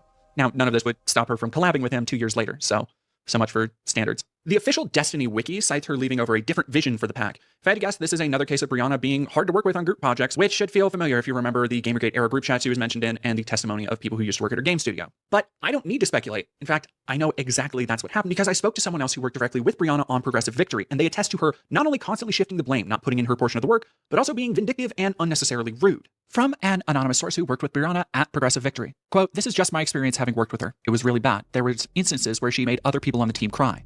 How? Just kind of an abusive approach to management. There was a time I was brought into a meeting and she asked, why am I not able to get a good emotional read on you? And I was like, I don't know, I'm on the spectrum. And I had to walk her through what autistic people experience in this meeting. And it felt really intrusive and gross. It was on the heels of another person on the team. They had come out of a meeting in tears and they told me about it. People were just very on edge around her. And even at the time, did not fully seem to trust her." I think that's crazy. That would be like something that you report to HR. That's insane. They talk about how she was barely available and would shift the blame and didn't really actually seem to care that much about the work she was doing there. Quote, "She was supposed to be in charge of this project and effort, and she skipped half of the check-in meetings and was AWOL for a good portion of what I had been brought on to help with. Whenever she did get involved, it wound up being kind of a disaster.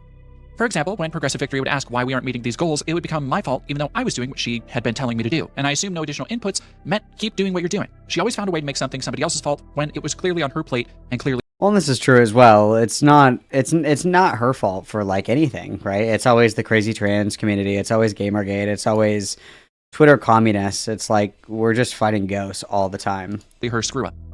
My last interaction with Brianna Wu, essentially it was the last day of my contract. We get on a meeting and she's like, you gotta do this, and I had been pulling my weight and she had not been showing up to our meetings. She had a conversation with someone higher up in Progressive Victory calling her out on that, so she was really upset with me. So I was like, okay, I can do these things, but just so you know, it's the last day of my contract, I'm not going to be renewing. And she was like, oh, okay, I hate working with you, and hung up the call.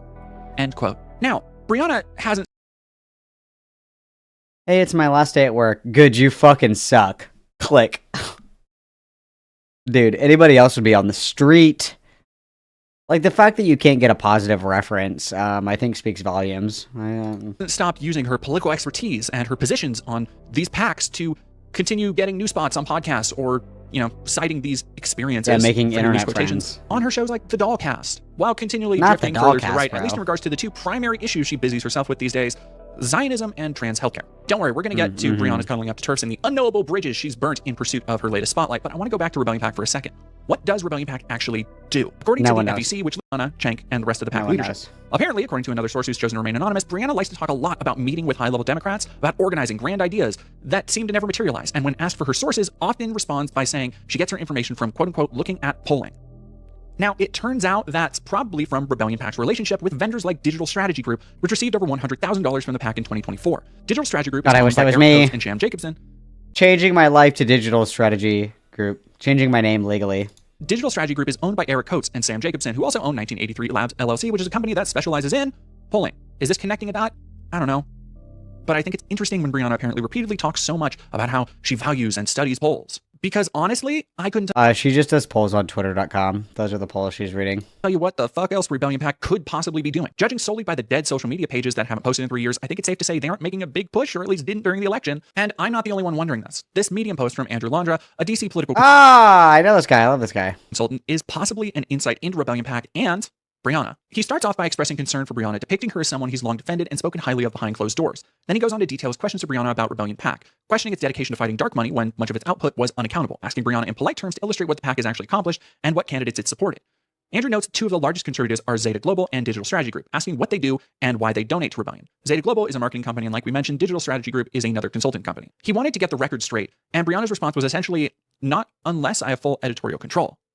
Keep this in mind for some of the other podcasts and her current opinions as we dive into them in a few minutes. That's why, even though that one that we watched the other day that she did with Marcy Bowers, where she was on that guy's podcast and he had like 100 fucking subscribers, that's why I think that she paid him.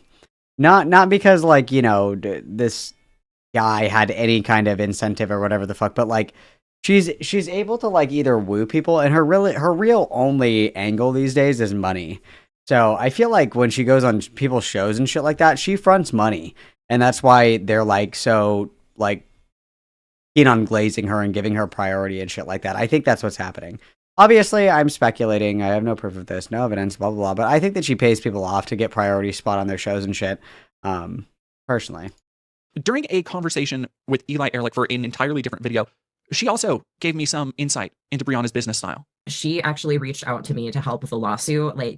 Also, something that's really interesting is that Brianna Wu was on an episode of Piers Morgan with Eli, and she just like screamed at Eli the whole fucking time and called Eli like a disgusting deranged freak for doing DIY HRT, but dick rode the fuck out of Keffels for doing DIY HRT because it was a really important medical intervention that trans people really fucking needed. Very interesting. Very interesting. And no, it's a phrase. Tread Logic describes it as wooing because Brianna Wu will woo people. She's like, "You're so amazing, show-stopping, brilliant. I love your work, Donnie DeVito." Like, she does that to everybody that she talks to, and it makes it hard for people to be oppositional to her because she dick rides them so hard. It's called wooing. That's her tactic. She woos people. It wasn't a dad joke. It's a thing. It's a phrase. I want to say like 2 years ago, and was very kind, very supportive. She did not give a shit that I was saying that I would help people access hormones.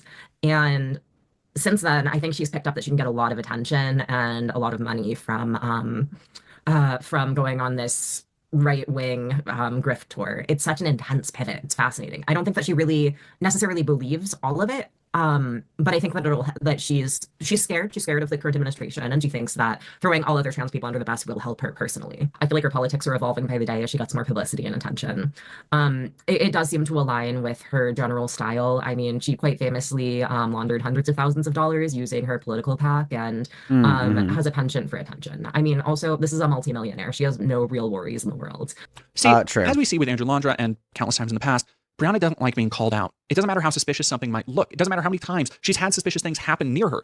She really doesn't take any kind of accountability, always foisting the blame elsewhere or failing that, just ignoring the problem until it goes away. Now, despite never making any impact in any field she's ever been in, from writing to animation to game design to politics, she continues to wear all this massive amount of experience on her sleeve. She then uses this experience to get more exposure and spots on talk shows where she can authoritatively talk about politics because she's been a candidate. You see, she's part of Rebellion PAC. She must know what the fuck she's talking about.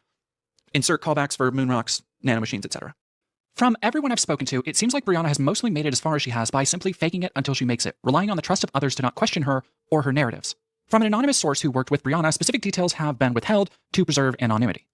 Quote, hearing her selling herself, her pitch was basically, well, I'm different because I have actual experience. And that was appealing because it seems like there's such a lack of experience-based perspective in the online political world. She spoke about her experiences in a way that did not initially set off my bullshit alarm, at least for quite a while. Yeah, she did try that, bloody teeth. It was painful. She does that to everybody she talks to. We had very similar political perspectives. I think I was blinded by the trust that she actually did so many of the things she claims to have done. Over time, I started to get more suspicious, and seeing how she was responding to certain controversies, I tried to do my own research on who she is and what she's actually accomplished in any of the organizations and roles she's claimed to have been successful in. With her, I was looking for reasons to believe she was who I thought she was. I wasn't looking for dirt. I was hoping I would look it up and find evidence of what she's claimed to have done. I even said that to... I said, hey, I'm getting the feeling increasingly like she either hasn't done the things she says she's done, or she's really bad at communicating it. I don't have anything concrete about her. I've looked for it, and it's always just stories, and just trust me. And because of her attempts to appeal to a more centrist right-wing audience and her now trademark inability to take any criticism, at least from the left, Brianna Wu has spent the last few years making more enemies than friends. Because more than anything she does now, Brianna excels at alienating and pushing away people. And at this point, I don't think she can help it. Like the film project she was brought on, and then like a month later... Yeah, this is the one! Oh yeah, I was just talking about this. So this is Amy. They worked together, I want to say, for like less than a month. So we decided to end our association with Brianna Wu, who was initially engaged to help with fundraising for our upcoming film, the sequel to Envy and Desire, titled Summer Insane Anger. Unfortunately, Brianna's contributions have not met the needs and have not met the needs and expectations required to advance our goals effectively. She was unable to deliver what was needed for the project, and it has become increasingly clear that we do not share the same values politically, interpersonally, and some of her recent political takes are indefensible and do not reflect mine or anyone at Self-Help Films. Summer Instant Anger aims to speak to a different audience, and we believe in the essential work. It is essential to work with a partner that aligns with their principles and vision.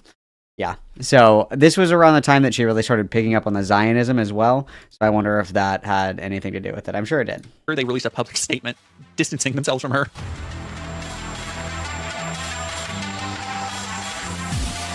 Now, publicly, she's been adamantly vicious about her stances on trans healthcare and her support of Israel's ongoing civilian genocide in Gaza. But she likes to couch this all in a pragmatic approach, that she's a serious political operative who really looks at the landscape and knows which way the wind is blowing.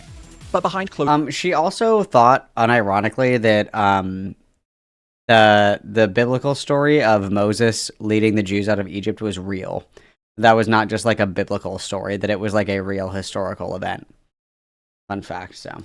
Closed doors, or at least in DMs, she's a bitch of a different color. One that seems to relish being mean-spirited and... Oh yeah, and then this is where she is in this group chat, making fun of Benny from the Young Turks. She says, I mean, if you're not super hot, maybe just dress normally and don't present yourself as a transvestite. Yeah. Tries constantly to wrangle others to fall in line with what she wants. One of the more notable examples had to do with her playing the role of a high school mean girl in leaked DMs about Bonnie, a trans woman formerly with TYT, when Bonnie was early in transition. In those same leaked DMs, Brianna would agree that pronouns had been pushed to insanity and say Bonnie looked like a transvestite, while agreeing that non-binary people were partly to blame for the anti-trans social shift. This, despite... What was the other one that she said? It was, there's like a Jewish phrase, and she tweeted it, and she fucking butchered it. She also didn't know how to spell kifa. I don't know how to say that word.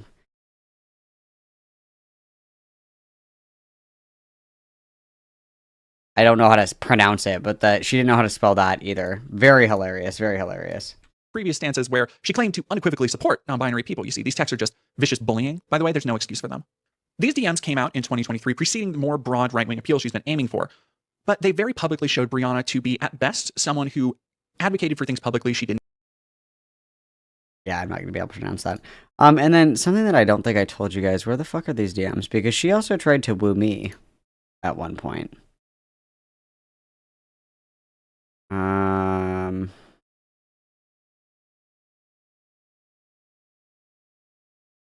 Oh yeah, she messaged me after the President Sunday shit and said, Sunday's such an asshole. I'm sorry, I mean this in a completely platonic big sister way, but I think you're a very attractive young man and your voice is fine. That was after President Sunday made fun of my voice. I was like, I don't care. It was a bit. I don't care. I am immune to the woo. Didn't believe in privately, and at worst, was an opportunistic liar.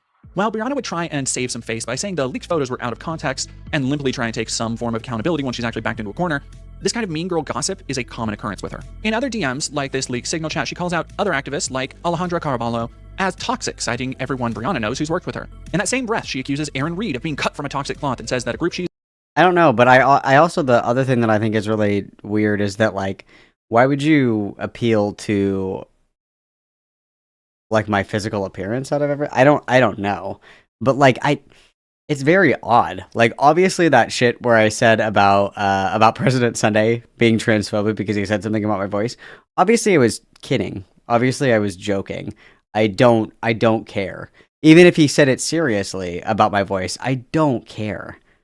I don't care. It doesn't offend me. It doesn't bother me. I don't place my value as a human being in how I sound or look to other people. Like, I could care less if there's people that think I sound gay or people that, you know, think I'm ugly or whatever. That's fine. That's fine. I don't give a fuck. Like, everybody's entitled to their own opinion. It's not a big deal. I'm not gonna live and die by others' perception of me. So I thought it was really interesting that she was like, you're actually, like, not a 7. You're a 10. It's like, I didn't ask and I don't care. But thank you, I guess. I'm not sure. She's part of lacks integrity. We saw earlier how she shit-talked Destiny, but that's not the only person she worked with that she'd be disparaging of, as she, in these same signal chats, would claim Cenk Uygur of the Young Turks has shitty opinions. She talked to me one time on stream, and I was pretty passive. It was before she kind of started popping off, and I didn't know that much about her. I talked to her one time, and it was pretty chill. And we had, you know, a couple of DMs that were relatively benign, and just kind of like, you know, passing comments or whatever the fuck. But after that shit with Oliver, I think she blocked me, because she said that Oliver was acting like a total bitch, female-coded F-slur, sissy boy, bitch, female. And I was like, this is some fucked up shit. And after that, I think I got blocked, but yeah. And called into question his choices like a presidential run. I've redacted the names here, so if Brianna watches this, she might just know who these are from, or she might have just lost track of all the people she's threatened and disparaged and talked shit about. I think that's probably the more likely answer. Either way, I received several messages and DMs from other prominent members of the trans and queer community interacting directly with Brianna. These texts show who Brianna really is. You guys not remember that? You guys, I have the video on my YouTube channel. Go watch it. It's the FTM MTF Wars. It's the Call of Duty Black Ops thumbnail, okay? she basically got into beef with Oliver about something on Twitter, and she was in a group chat like talking shit about him and saying that he was like basically a female-coded bitch, and he was acting like a little girl, not even like a fucking woman, because he like took issue with the way that she phrased something or something like that. This is old gossip, you guys. Keep up. How she tries to pressure others to fall in line with her political ambitions. She constantly tries to leverage others to agree with her, never attempting to be sympathetic to their point of view, if it won't gain her something.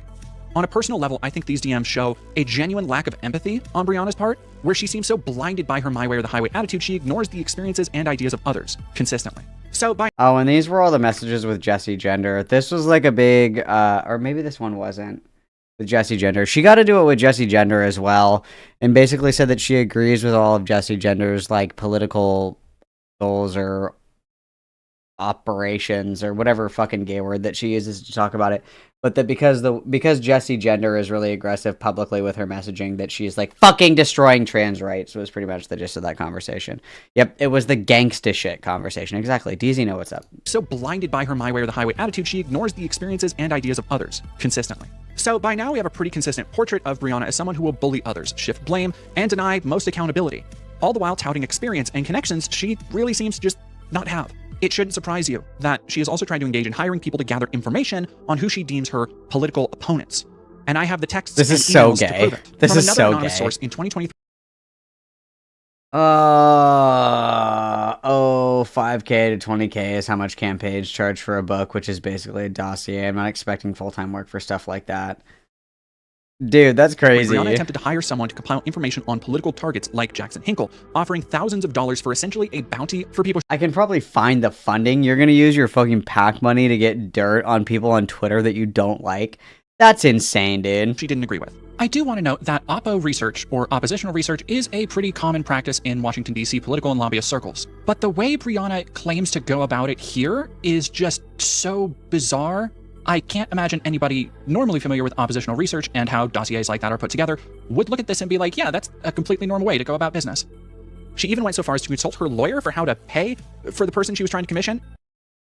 Following up here, this is unfortunately a bit of a gray area. While it'd be clearly permissible for a foreign national to do research for us, then we would determine how to do the research. There has never been a case where a PAC or a campaign has paid a foreign national to disseminate communication, since they'd have a say in what they're literally saying paid for by the PAC. That's crazy, dude. That has to be illegal, right?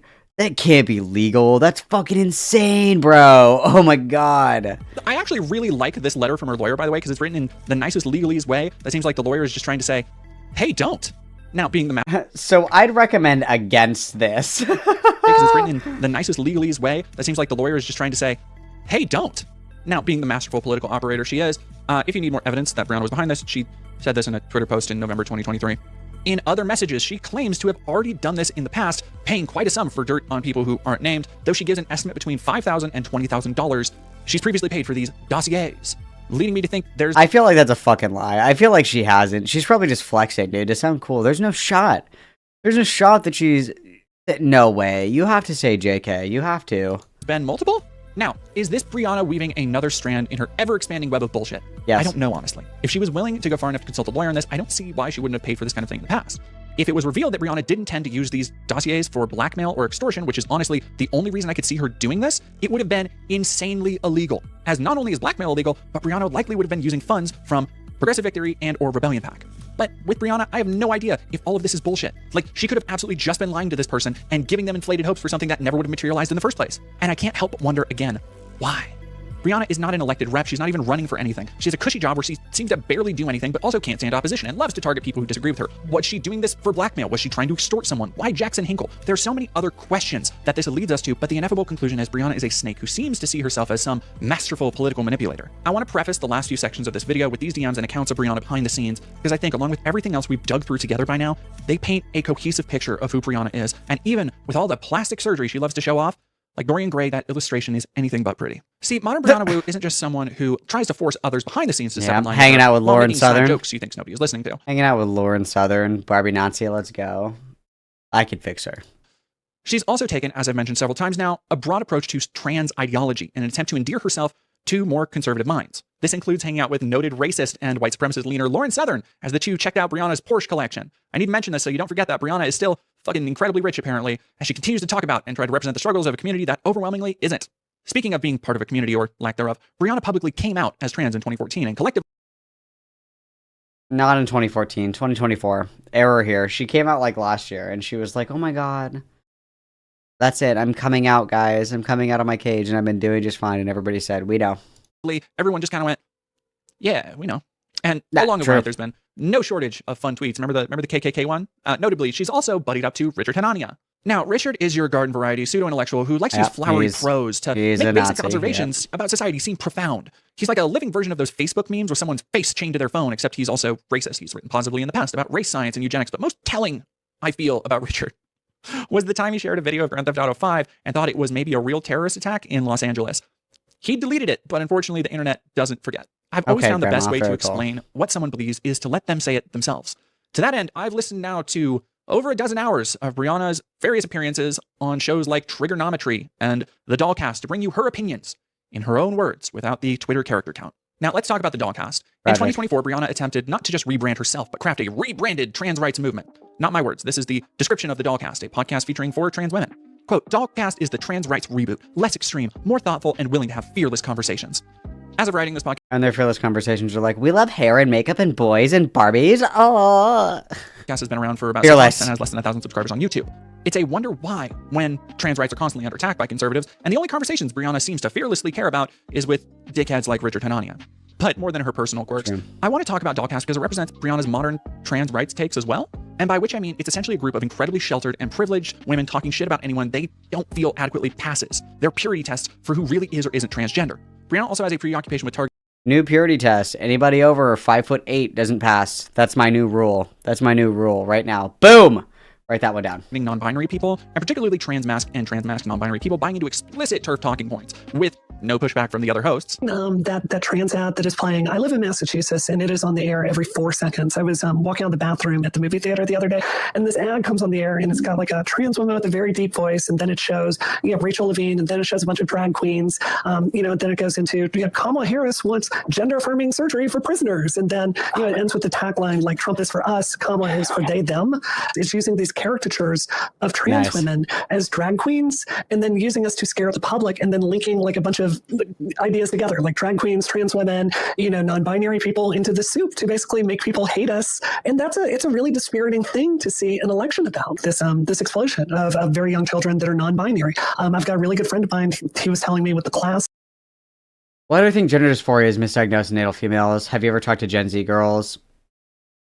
Or talking to children regularly? That's kind of weird. Socials are turbo fucking their mental health. Look in the mirror, bitch. Between social anxiety and depression, this is objectively the most mentally unhealthy generation America has ever raised. It's so sad I literally think back to my teenage years, which no one would describe as normal female socialization, but I did basically hang out with girls in real life every single second outside of school from 14 onwards. Okay. A study came out recently that showed that they spend almost 9 hours a day on their phone. So do you. So do you. What? Oh, thank you very much for the memberships, Blitzkrieg. Everybody witness. Everybody witness. Thank you, Blitzkrieg.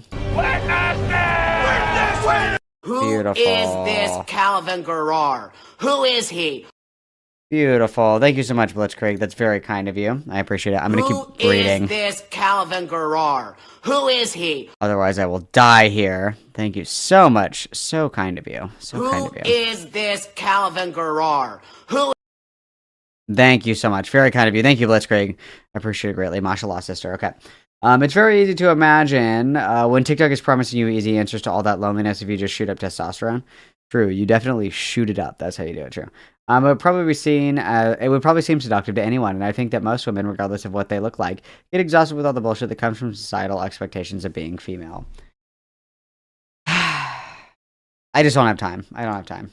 Yeah, they were having a coming out day, and like half the class was raising their hand, not saying, hi, I'm gay or lesbian, but I'm non-binary. And it's not that I'm saying I don't think that they're going through something real there. I'm saying that just pragmatically, if you've got armies of kids coming out in schools, it is scaring the parents. But maybe she's got some incisive political scary in the commentary for what hose. with having 2 congressional campaigns. If you thought that, those notions should be quickly dispelled. Episode 1 sees her basically blaming Democrats kowtowing to radical progressives for trans visibility, and in a roundabout way blames gender activists for the conservative victory and their fixation on criminalizing transness. Like all 5 of us agree that this maximalist view on trans issues, this isn't what we want from the Democratic Party. What I find really frustrating is, I'm a little older than y'all are. In the trans movement, like how we got all these rights was going very slowly, piece by piece, and getting buy-in from the wider public. Like something I tweeted out last week was a copy of my Virginia birth certificate, which has been changed after I got GRS to female, right? That is an accommodation that was put into law. It took time. There was buy-in from the public. What I think has happened in the last 5 years is a lot of the trans activists have convinced Democratic lawmakers of this maximalist vision of trans liberation that essentially comes to, it's a bunch of policy positions that turn the public against us. Yes, it's the gender activists advocating for their rights in healthcare, and not at all the pocket industry of conservatives dedicated to painting a target on a marginalized group, as the Democrats did. It's got to be the nothing to stand the tide of hate. It's got to be you're such a good political maverick, Brianna. Got to be the transgenders. And I've had so many conversations with people. They don't like Trump, but they don't like the Democratic elitists more. They hate us more. They hate progressives more. They hate the people that announce their pronouns more. They hate the people that do. God, I'm so sick of pronouns. Crashes the economy. Ugh. Land acknowledgements more, culture in the Democratic Party that I've had a front seat to. And this is how it works. Someone will go to a focus group and they will sit down and say, well, if you want to talk to black people, here's how you do it. Use these words. You want to talk to women? Go use these words. You want to talk to Latinos? You want to talk to black people? Let them know that you love Martin Luther King Jr. so much that you wish that he could be a Terminator to fight off sexy, ninja, KKK bimbos. Tell them that. Tell them that. Tell them that. No. You can say boof. I don't know why you can't say boof.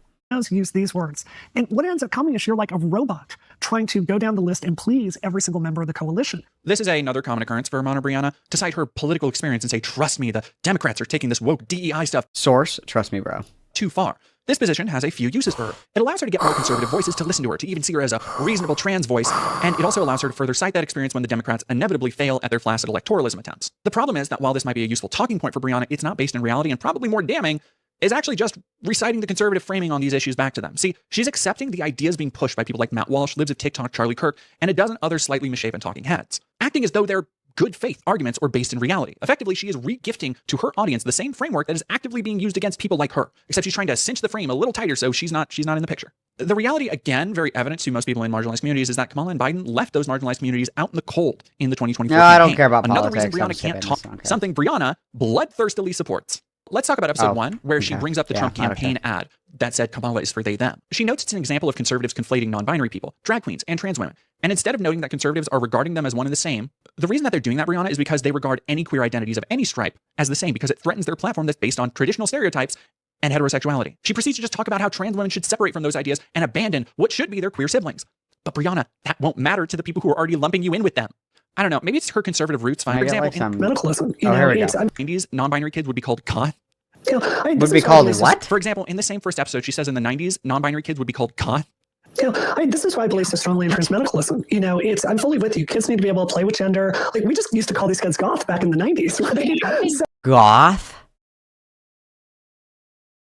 I'm gonna crash out. I'm gonna crash out. I'm gonna crash out. They would just be called goth? What do you think goth is? What does she think goth is?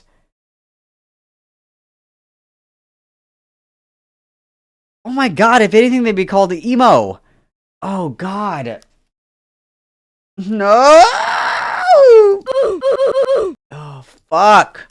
God, we're not even, So, almost done, guys. I think that's beautiful. I love that. And I want every single kid to be able to do that. I think the problem is when we're so quick to medicalize this. Kelly, I've used the talking point that you gave last episode literally 3 times this week talking to elected officials, where you were talking about how, like, when you think a lot of the people that start this, they just want to be able to talk about their feelings. This is just repackaging the same tired social contagion talking points from TERFs who depict all trans teens as vulnerable little babies with no higher cognitive abilities, which is fucking wild to hear, especially from someone who claims to have gone through so much turmoil to find themselves in their 20s like Brianna. Episode 3, she opens talking about Buck Angel. Brianna seems to cozy up to people who hate her or, well, just openly disrespect her because in her eyes, they'll quote-unquote have a conversation with you. Meanwhile, she seems to think the radical trans activists can't have a conversation, probably because she blocks anyone that challenges her. See, she can take pushback from conservatives. One's in shot if you're blocked. Talk with her from the left. She'd rather... One's in shot if you're blocked by Brianna Wu. Let's go. This should be like, the whole fucking chat should be ones. You can like fart wrong and she'll block you. Call them, again, degenerate weirdos. I mean, you guys know my politics. I have a lot to criticize about trans activism, but when it comes down to it, I will fight with gender criticals. I mean, my mission is our dignity, and I go to war on that every single day. And what I found when I talked to Buck is, yeah, he does have those tendencies to go down those paths, but like you can sit there and talk to him about access to children transitioning. Like I have a view that there should be a small window open with extremely high standards. He disagrees, and he will talk about that. And I don't know. I think that's to his credit. There was tons of stuff we disagreed on. There are other tidbits throughout the various podcast episodes that some might find vaguely strange. Like when she talks about being in a medically induced ketamine hole, and that led her on a spirit journey where she was told she'd never be a woman. So apparently her inner woman is transphobic. Dude, getting your fucking mind rearranged by horse tranquilizers is something. And it really changed my ketamine trans my gender. My personality. It's not a mistake that a lot of the arc I'm on right now is after I did that, because it did make me feel very fearless about what I want to do. But one of the things that clinical ketamine does is you're sitting there and tripping, and you're going into the K-hole, as I call it, and we're going into the K-hole, as I call it. That's what it's called. That's what everybody calls it. Everybody calls it a K-hole. That's what everybody calls it. That's what everyone calls it. It's called a K-hole. Because it's like you're falling into a hole that you can't get up or get out.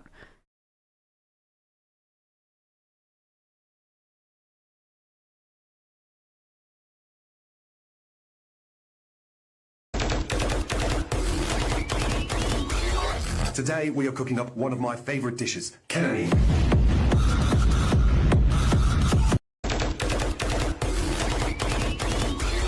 Today we are cooking up one of my favourite dishes, ketamine. True, bitch. You really feel yourself stripped away. All these stories about yourself that you tell, all of it, it just gets taken apart one by one, and you're just staring there at the core of yourself. And this is so dark, but it's also really beautiful. That what I found at the core of myself, dude, DMT would kill her repeatedly when I did that, was this desire to be a woman. I would not say that K-holes constitute tripping. Like, tripping is usually reserved for psychedelics. That fundamental thing that I want, colloquially and speaking, have, that's the essence of what I am. And I think that leads to a melancholy and a pain. Do I have that this on never 1.5? leaves Why me is this so ever. slow? And, as I've come to this realization that transitioning early would not have cured that. Like, do y'all feel that too? Like this pain inside of you of always wanting to be something that you can never become? Somehow that actually... Yeah, the pain of never being able to become a good person is very burdensome. I'm sure it is, Brianna. It makes a lot of sense for Brianna. Of all the insane claims Brianna has made, this is the one I actually have no problem believing. Another very telling incident was on episode 4 of the Dollcast, where in the first 2 minutes, Brianna talks about being in Boston, being sad about Trump winning, and on a whim, taking a vacation to Disney World in Florida with her husband, which is an insane concept to me. Like, I don't know exactly how wealthy Brianna is, but the idea of simply taking days off, flying down and going to Disney World on a whim, that kind of capital is mind-boggling. I'll end our time looking at Brianna's podcast with this diatribe she goes on about how the trans community... Not even Disney World. Poor alert. Disneyland, not Disney World. Poor. Has failed to police its bad actors. And at least she actually believes that, as we have plenty of evidence that Brianna took that policing personally. As she's the one who's trying to do the policing in those DMs, remember? Fine, Lib. But I think, to play devil's advocate for just a minute, would the three of you not agree with me? The trans community has completely failed to police our bad actors. Like, we have just sat here silent. As Brianna keeps close company with Aaron Green, a self-admitted pedophile. Okay. As is expanded. And who Brianna will not disavow, by the way. Expanded, and you don't need gender dysphoria. Because I fucking asked her about it. She told me that she is like, oh, Aaron's changed, No, she fucking hasn't, dude. Shut up. Optics, except for me and my fucking pedophile friends. Good one. BD trans and any kind of medical safeguarding is oppression. And it's really unsurprising to me why the trans movement, largely because people like me just stayed silent and didn't make a big deal out of being trans. People like me, I could have saved everyone. We do have people with beards going into bathrooms and filming videos about it now. I mean, don't you think we are somewhat responsible for this mess we're in? But Brianna, the lying, manipulating, spotlight stealing, backstabbing, blame shifting, political renegade with no wins to speak of, she's the one we should be listening to. Okay. So how has this attempt to establish herself as a more measured voice for trans women actually fared? Well, judging by the number of appearances she gets on more conservative shows like Tim Pool or Trigonometry and others, Pretty successful, I guess, for her. She seems to relish being the token trans woman they can get to come on and repeat the things again they already believe. But she calls herself a Democrat. She doesn't like Trump, so somehow she's taking part in some grand exchange of ideas in the marketplace and having the tough conversations that need to be had. In 2024, Brianna would pivot almost entirely to argue for what she thinks are trans rights, which for her actually means excluding large parts of the trans community, as we've already gathered.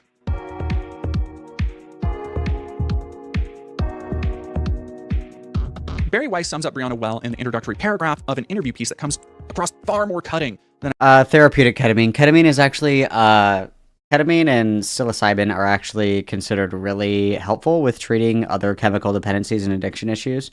But it has to be like paired with like psychotherapy. It's not like you're just like doing rails of fucking ketamine in your apartment at 3 o'clock in the morning and it's going to heal you. But progressive therapy with ketamine and psilocybin are actually incredibly effective with substance abuse disorders.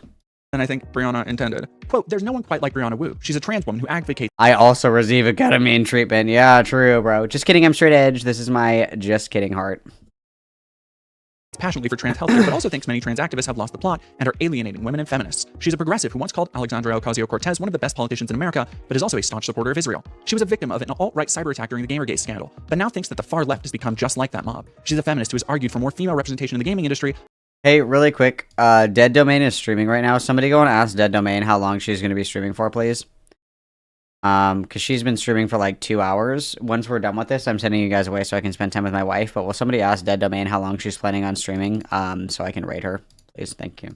But believes that diversity, equity, and inclusion efforts have gone way too far, end quote. If you didn't know everything we've talked about in regards to Brianna, this seems... Roxy...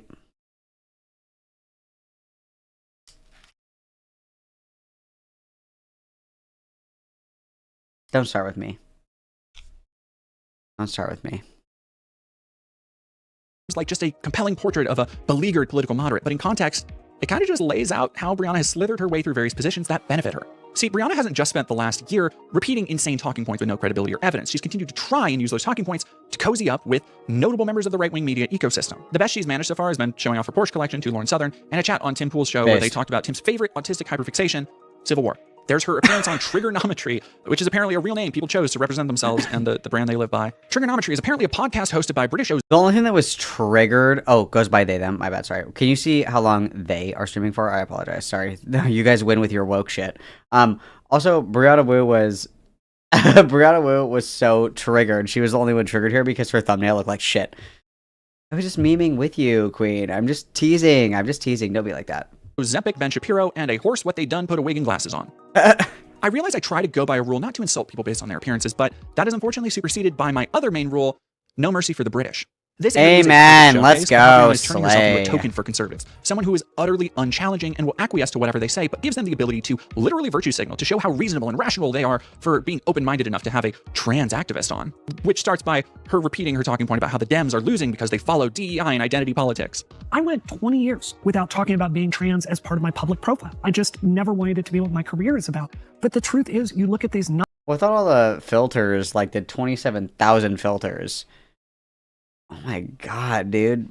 Fuck. Nut jobs that are driving our civil rights right now. I really worry if someone does not stand up and go, we've got to get this movement back to sanity, back to some public policy that people can agree with. Public policy. About what's going to happen. There's a message you can give people, which is, policy. Look, this is my body, my life. I'm going to take this medication. I will accept the responsibility myself. Just let me go make my own choices. People are on board with that. They are not on board with, we're going to... She thinks that the Democrats lost the election because they were too radical, which is the level of expert political announcements we can count on her for. Wonder why she was never elected. Yeah, it has nothing to do with the fact that, no, the Dems kept trying to reach out to the Republicans while the actual populist movement was just left out in the cold. No, yeah, great. Good job, Brianna. I think there's an appetite in the Democratic Party right now in this moment. I'm speeding up. I don't care about politics. I don't care. Islam is... I don't care about politics.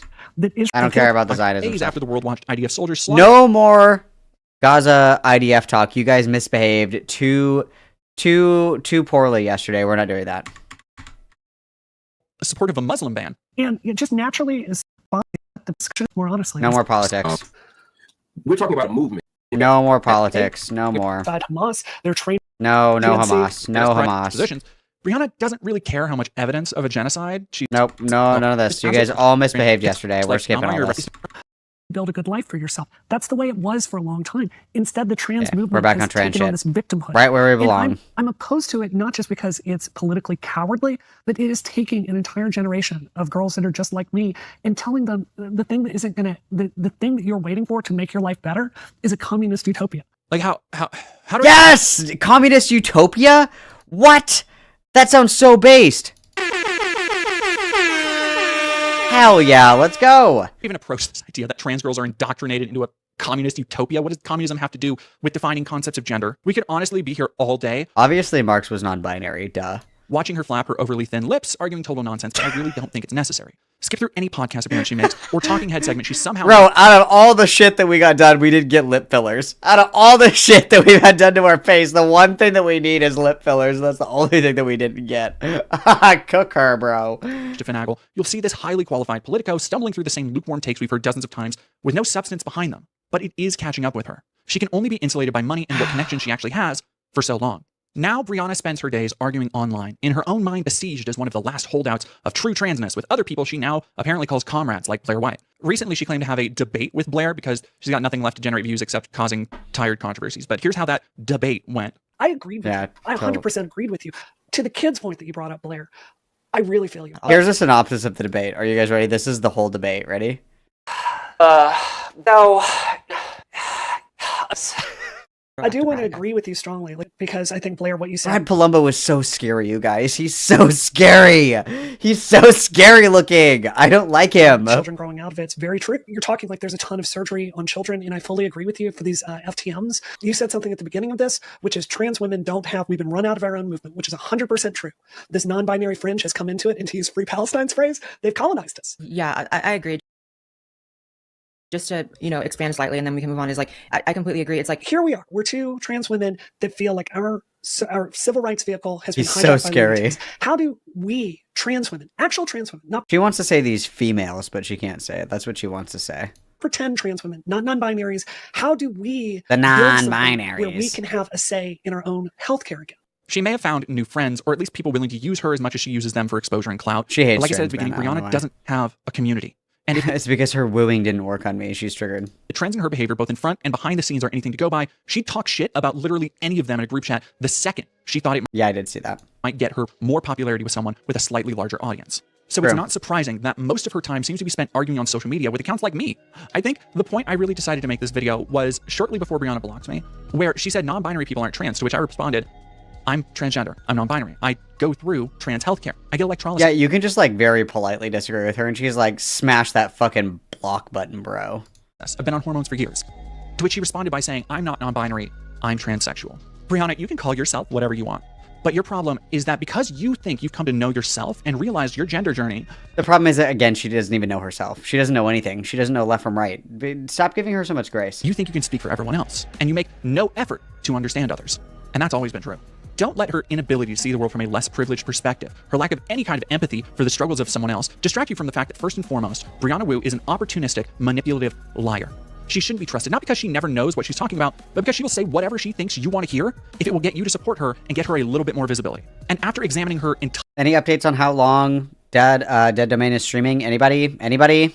Entire career, it doesn't seem like there was some grand transformation over time. From the very beginning, her time in college and her work on an animation studio that crashed, her career has been defined by an abundance of unearned confidence, manipulation, volatility, and a lack of any consequences. So maybe this video will do nothing. Maybe it's just preaching to more of the choir who already have her blocked on Blue Sky, but I'm honestly okay with that. If, on the other hand, Brianna were to lose her power and influence, it should be seen as due rewards for her history of lying and coercion. If she has no friends or no political career because she is finally seen by all as the corrosive, toxic person she is, I'd have no problem with that. And even if all of that were to happen, she'd be fine because she's fucking rich. But regardless of how any of these things behind the scene coming to light affects her, I can say one thing with certainty. In the end, Brianna won't have anyone left to stand up for her. She won't have anyone left to bring her on podcasts and pay her for being a consultant, at least not if she continues the way she has for decades. And that has nothing to do with a YouTuber compiling a deep dive. It's all by her hand. Goodwill is not an unlimited resource, and Brianna has stripped the mountains of her career dry of any goodwill she managed to wring from Gamergate, from her political career, and from what sparse experience she actually has. So in the end, if Brianna Wu ends up alone, isolated, and hollow, it's not because of the rest of the world. It's because it's what she's always been building towards through her own actions. Hell yeah, brother. That was my Roman Empire. I've been waiting so long. I wanted more slop in there. I wanted more slop on there. I wanted more of like her lying and making shit up and all that other stuff. Still good, still phenomenal. There has been a severe deficit in people covering Brianna Wu's problematic history of lying about everything. I understand it was more of a, serious tone, blah blah blah. I totally get that. That makes complete sense to me. However, guys, I wanted more slop, but it's okay. It's okay. It was a very good video. I liked it. I liked it a lot. Very good. Very good. I'm happy that there is now a comprehensive thingy-majig for all of Brianna's shit. I still think that my favorite Brianna Wu lore is that she called that one guy an advanced racial slur. I thought that was crazy. And then also the cyborg Martin Luther King Jr. That's like something so racist. I don't even know if I could come up with that one in isolation. You know what I mean? You ever see something so racist and you're like, how did you even think of that? That's what I think of when I think of the Terminator MLK Jr. Like, that's advanced racism, bro. That's crazy. That's crazy. That's crazy amounts of racism. Crazy amounts of racism. But yeah, okay, wow. That was my Roman Empire. I hope everybody's happy. And for whatever reason, I can't raid Dead Domain, guys. How fucking gay is that? How fucking gay is that? Dead Domain has their shit turned off. I cannot raid them. She's so progressive. Wow. Who else is streaming right now? Sonsol. I should send you guys to Sonsol. That'd be funny. That'd be funny. Sonsol's gay. Everybody go tell Sonsol that he's Sonsoy. What is he even doing right now? Oh, he's playing Oblivion. Yeah, I'll send you guys to Sonsol. You go tell Sonsol that he's gay for me. Do that. Just kidding, don't do that. That's brigading. Don't do that. Be nice and kind and all that other shit. Guys, thank you so much for spending my Roman Empire with me. Thank you for spending my Roman Empire with me. Oh my god, what a delicious treat, you guys. That was so good. That was so good. I had so much fun. Thank you for waiting for me. And, tell Roxy that that's hi. I know that he doesn't like you. So, very funny. Very funny. Guess what, guys? I have to go and spend time with my wife. I may have time for just a little bit of girl time tomorrow. A little bit of mamacita time tomorrow, perhaps. I think they were hate rated a while back. Well, that's right. Oh, everybody have so much fun with their evening, okay? Roxy, I'm just fucking with you. I'm just fucking with you. Everybody have such a lovely Wednesday, a lovely rest of your Wednesday. We may have time for a little bit of girl time tomorrow. We'll see. We'll see. I'm a busy bee, okay? I'm a busy bee. But I really appreciate everybody spending quality time with me. I really appreciate it. You guys are phenomenal, show-stopping, incredible, brilliant, amazing. Very happy to have spent girl time with everybody today. I will see you tomorrow or maybe on Friday. Maybe on Friday. If I have time on Friday, we'll do Daniel Green. Deal? Pinky promise. If we have time on Friday, we will do Daniel Green. Swear. Cross my heart and hope to die, okay? Love you guys lots. Thanks for spending time with me. Hug, hug, kiss, kiss. XOXO Gossip Girl. I will see you guys either tomorrow, Friday, or next week. We'll see, okay? Peace out, Girl Scouts. Adios. Hug, hug, kiss, kiss. XOXO Gossip Girl.